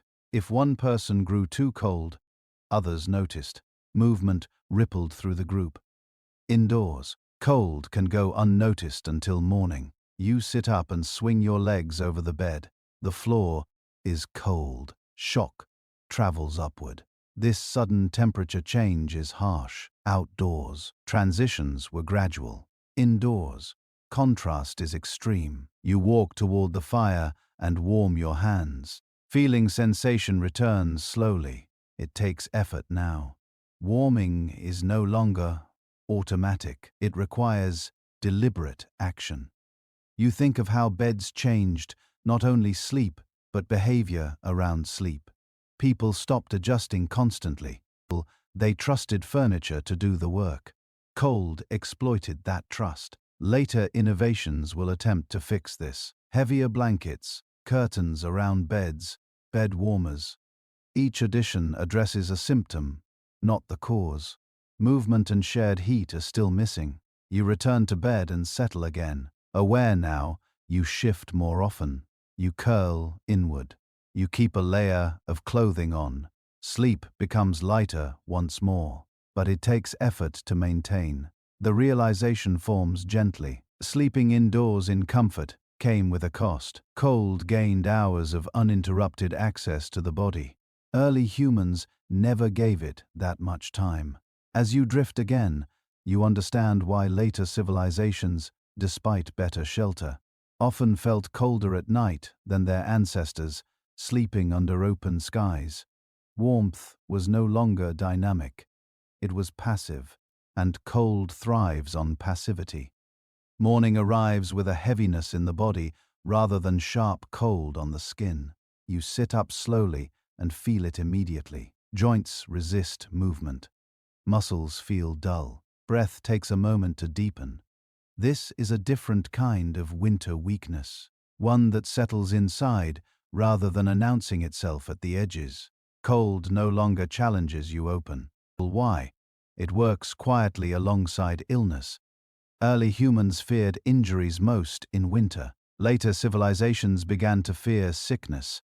The two often arrived together. Cold weakened the body just enough to give disease time and space. Historical records from early settled societies show clear seasonal patterns in illness. Winter brought coughs, fevers, joint pain, and exhaustion. Not always severe on their own, but persistent. Bodies already strained by cold indoors struggled to recover fully. Weakness compounded. You notice how dampness plays a role. Moist air irritates lungs. Smoke from constant fires fills enclosed spaces. Breathing becomes labor. Cold air outdoors was dry and clean by comparison. Indoors air grows stale. Each breath feels heavier. There is strong evidence that respiratory illnesses increased as people spent more time inside during winter. Poor ventilation trapped smoke and pathogens. Cold air was blamed. But the true cause often lived within walls. You walk through a winter household and hear coughing echo softly. It is common enough not to alarm anyone. That familiarity is dangerous. When illness becomes expected, response slows. Cold continues to wear bodies down quietly. You feel the fatigue that follows weeks of limited movement. Energy dips. Appetite changes. The body tries to conserve. Cold and illness feed each other. Weakness invites chill. Chill deepens weakness. In earlier times, cold exposure outdoors was balanced by movement, fresh air, and varied activity.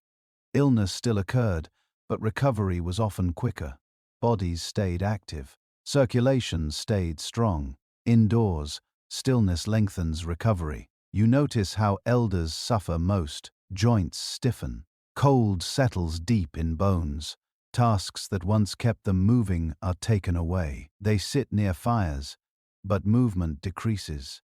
Warmth reaches skin, but not joints. Children too feel the change. Confined indoors, they move less. Their bodies cool faster. Parents layer them heavily. But layers cannot replace motion. Restlessness is scolded rather than encouraged. Cold gains ground. There is an ongoing discussion among historians and medical researchers about whether early urban populations were less healthy overall, despite technological advances. Winter appears repeatedly as a stress multiplier. Cold alone was survivable. Cold combined with illness was deadly. You remember how early humans treat cold signals seriously. Shivering meant act now. Indoors, signals blur. A cough might be dismissed. Stiffness becomes normal.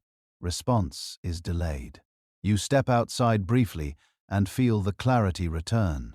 Cold bites sharper, but breathing feels easier. Movement feels possible again. This contrast is striking. It suggests that winter indoors introduced new vulnerabilities rather than removing old ones. Later societies will develop medical theories to explain winter illness, imbalances, bad air, humors, yet the practical solution remains simple: movement, fresh air, and responsiveness. Early humans practiced these without naming them. You think of how cold once trained the body. Now it erodes it slowly. The difference lies not in temperature, but in how people live within it. You return inside and feel heaviness settle again. A fire warms the room but does not restore vitality. Warmth without movement cannot replace what has been lost. As the day goes on, you see how people pace themselves cautiously. Energy is precious. Illness lingers. Winter feels long and draining. The realization comes quietly. Later, civilizations did not become weaker because they faced harsher winters. They face winters differently. Cold stopped being a signal and became a background condition. Illness stepped into the gap. Early humans survived cold better because their lives kept bodies resilient. Movement stayed constant. Air stayed fresh. Awareness stayed sharp. Cold had fewer allies. As evening approaches, you rest again, aware now of the cost of winter lived indoors. Cold has not defeated humanity. It has simply changed its strategy. And as you close your eyes, you understand that survival is not only about shelter or fire, but about preserving the habits that keep the body strong enough to answer winter when it comes. You start to notice what is missing long before anyone says it out loud. The cold still comes each year. Snow still falls. Winds still shift. But the ability to read those changes has faded. People react later now, often too late. The language of cold, once spoken fluently, has become half forgotten. Earlier the body was the first instrument. Skin noticed wind direction. Ears felt pressure change. Smell warned of snow before it arrived. These signals shape decisions quietly: where to stop, when to eat, when to move. In settled life, those signals are dulled by walls, to clothing and routine. You step outside a building and feel surprised by the cold, even though it has been there all along. Indoors temperature barely changed hour to hour. Outdoors variation feels abrupt. The body has not been practicing awareness. It must relearn it each time. There is evidence from historical writings that people in later societies relied increasingly on calendars rather than observation. Winter arrived on a date rather than through sensation. Cold became abstract. Preparation followed schedule rather than feeling. You notice how people talk about weather now. They describe it as good or bad, not informative. Cold is complained about, not analyzed. Wind is cursed, not read. Snow is something to endure rather than something that signals deeper changes. Earlier humans used cold as feedback. A sudden chill meant adjust now. Later humans interpret cold as inconvenience. Adjustment waits until discomfort becomes severe. You feel this delay in your own body. Fingers grow numb before you think to move. Shoulders tighten before you shift position. Response is slower. Cold gains time. There is a revealing detail in accounts from early explorers who lived briefly with bile groups. Many described how their hosts noticed subtle weather changes hours before visible signs appeared.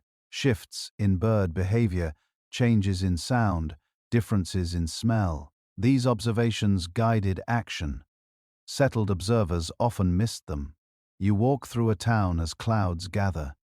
No one changes pace. No one adjusts clothing yet. The cold deepens quietly. When it finally becomes uncomfortable, response is hurried and inefficient. You think of how early humans treated cold as a conversation.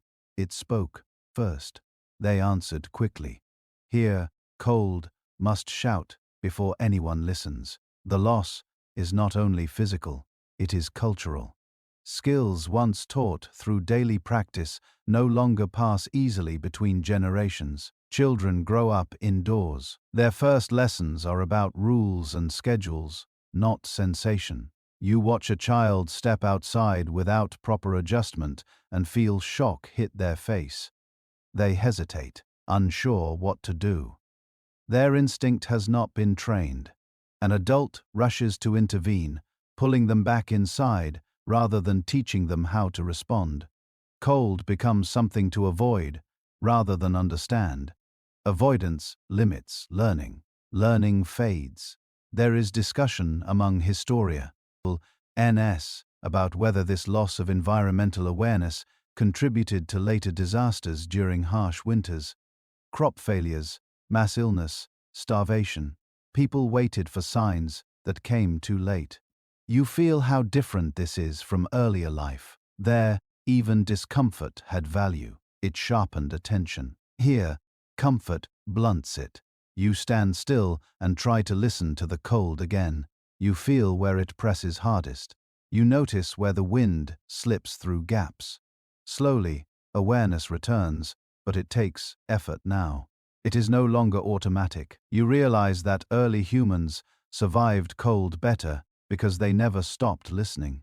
Cold never became background noise. It stayed foreground information. As evening approaches, you sense the shift clearly. The loss of cold reading skills did not happen overnight. It faded gradually, replaced by routines and structures that promised safety. Those structures worked most of the time, but when they failed, people no longer knew how to respond quickly. Cold reclaimed ground.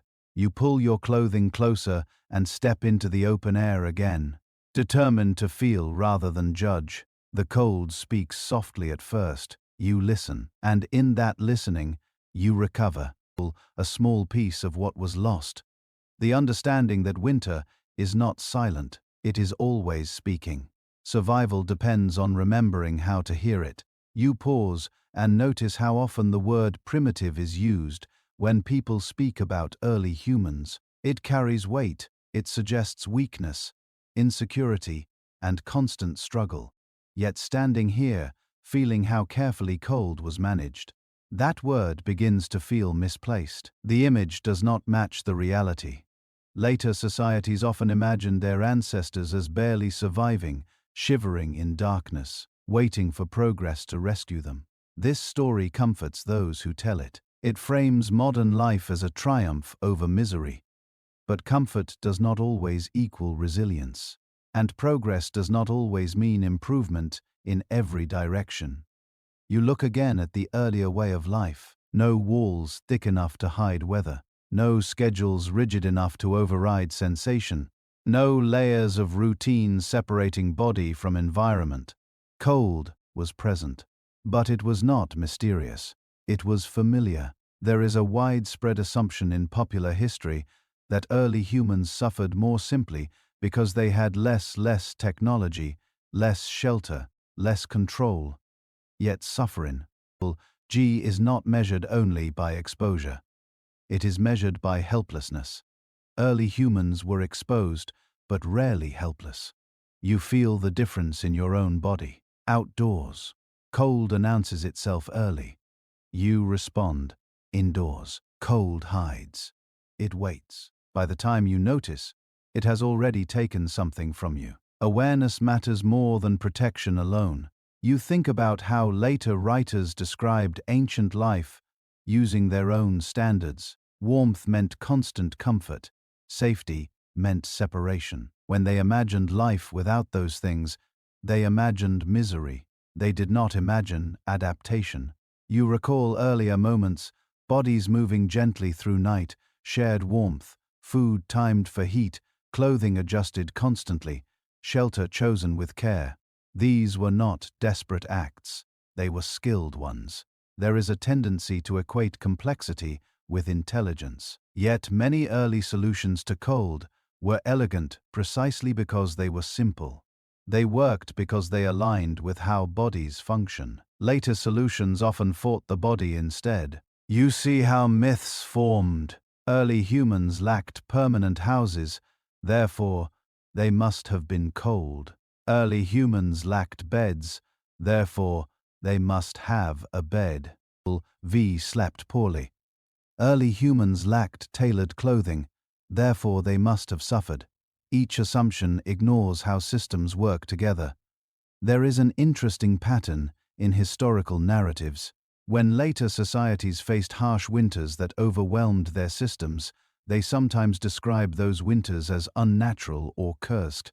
When early humans faced similar conditions, they described them as expected. Language reveals attitude.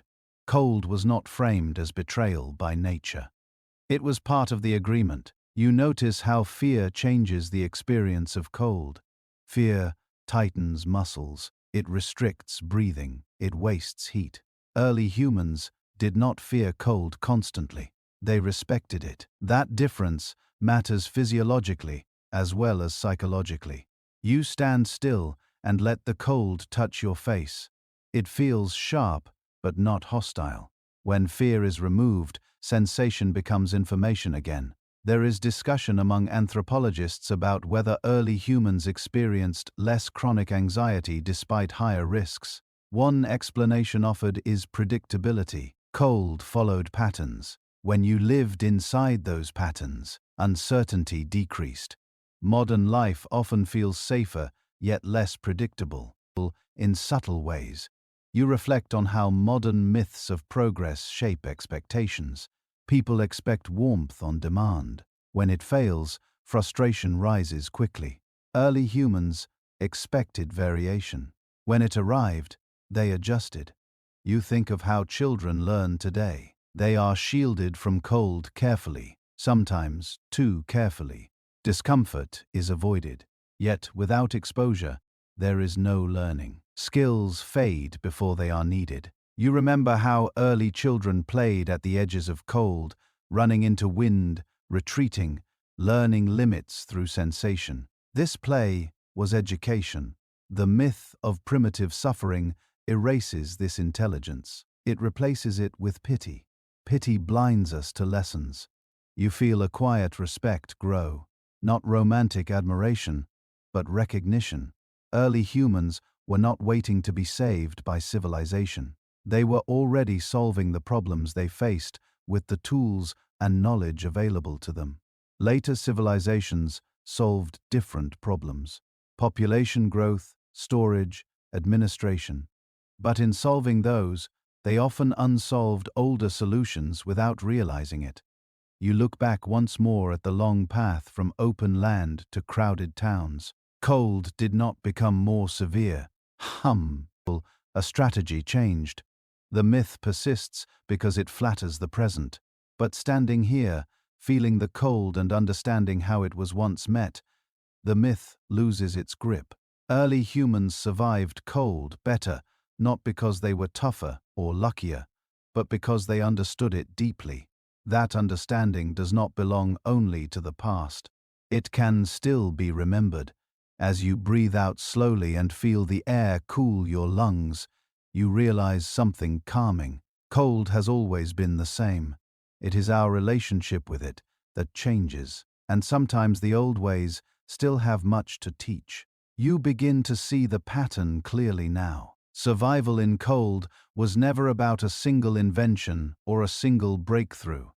It was a skill set, a collection of habits, responses, and quiet decisions repeated every day until they became instinct. Early humans did not survive because they had better tools. They survived because they behaved differently. Cold survival lived in routine rather than technology. It showed up in how people woke, how they moved, how they ate, and how they rested. None of these actions looked dramatic on their own.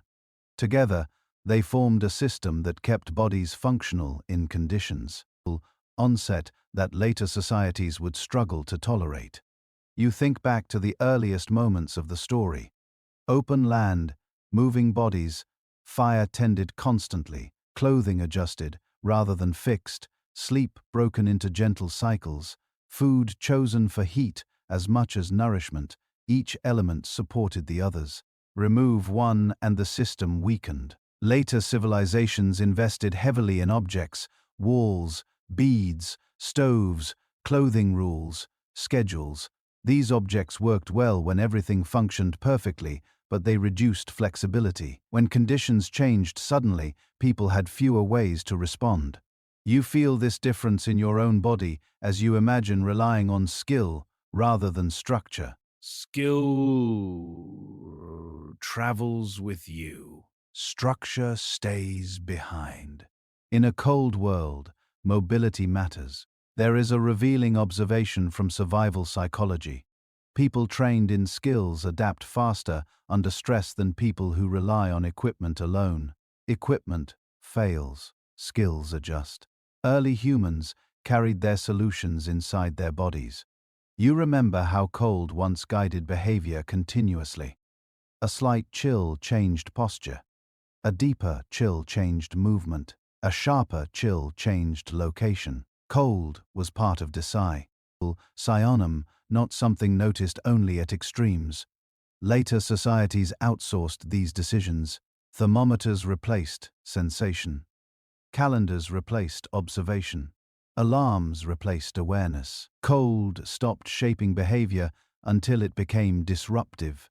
You realize now that early humans did not tolerate cold better because they endured more suffering. They tolerated it better because they avoided unnecessary suffering. They responded early, often, and gently.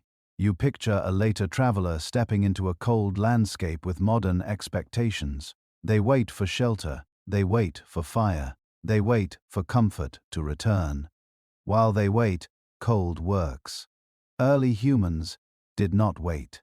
They acted. There is an ongoing conversation among historians about whether resilience is lost or merely hidden in modern societies. The ability to respond to cold may still exist, but it is rarely practiced. Like any skill, it weakens when unused. You think of how quickly the body adapts when given the chance. Even now, a few days of exposure sharpen awareness. Movement becomes natural again. Appetite shifts. Sleep lightens. The body remembers faster than the mind expects. This suggests that early human advantages were not octin biology alone. They were learned behaviors passed down through practice. That makes them recoverable. You feel the calm that comes with this realization. Cold does not need to be feared. It needs to be met with the right habits. You reflect on how modern people often search for single answers: better clothing, better heating, better buildings.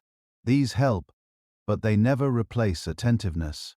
Early humans survived cold better because they treated it as a full-body experience, not a problem to solve once.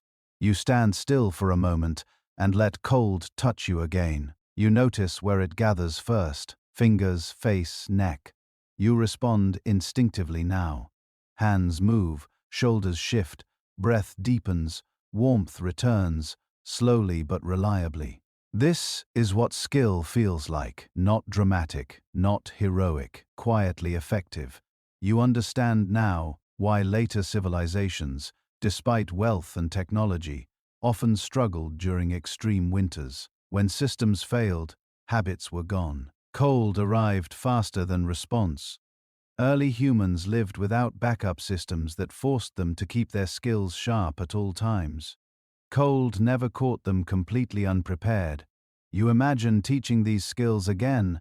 No, T as survival training, but as awareness practice. Teaching children to feel cold and respond, rather than panic. Teaching adults to move, rather than wait. Teaching communities to share warmth dynamically, rather than divide it. The idea feels gentle rather than urgent. There is no need to return to ancient life, only to remember parts of it. You feel your breathing slow as understanding settles in. The lesson is not about hardship. It is about relationship. Early humans had a working relationship with cold. Later societies tried to dominate it. Dominance requires constant effort. Relationship requires attention. As you prepare to move forward in the story, you carry this insight with you. Cold has not changed. The human body has not changed much either. What changed was habit, and habits, once seen clearly, can always be adjusted again. You bring the thought closer now, closer than history, closer than theory. You bring it into your own body. You imagine yourself stepping out of a warm room and into real cold, without the layers of habit that usually protect you.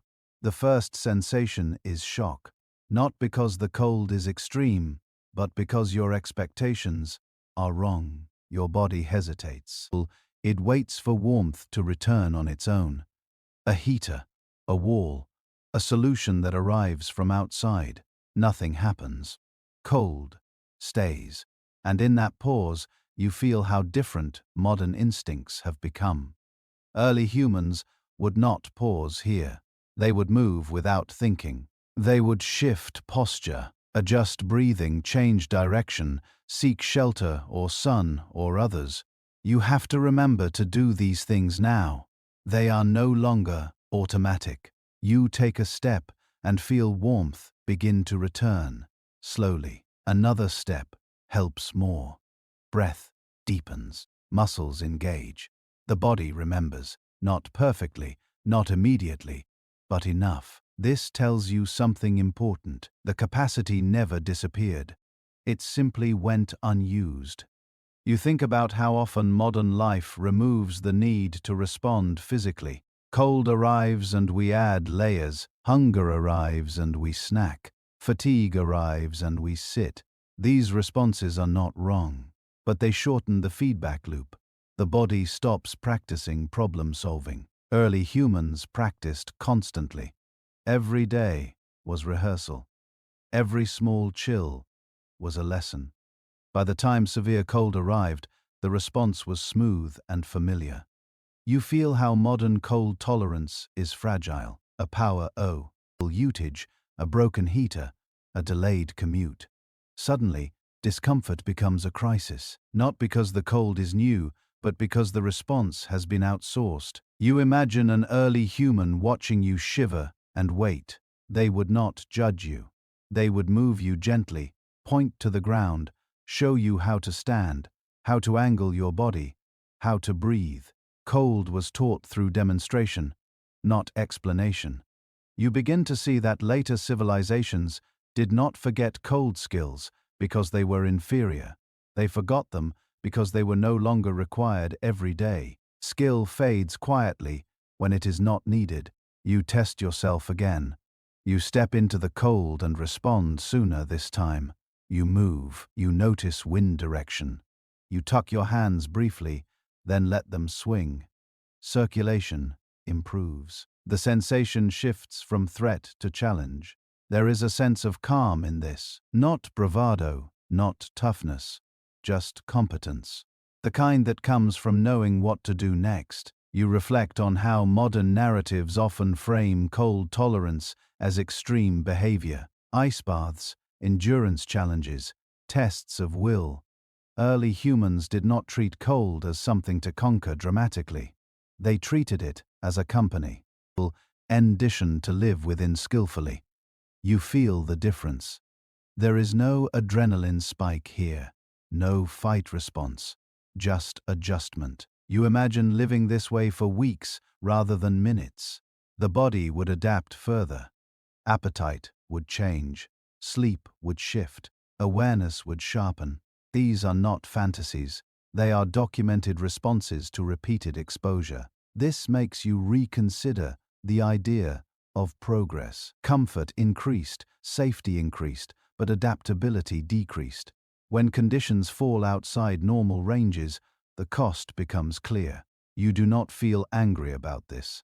You feel curious. Skills can return. Habits can be rebuilt. Awareness can be trained again. You think about what early humans would find strange about modern life, not buildings or technology, but how disconnected people are from their own sensations. How often they ignore signals until alarms sound.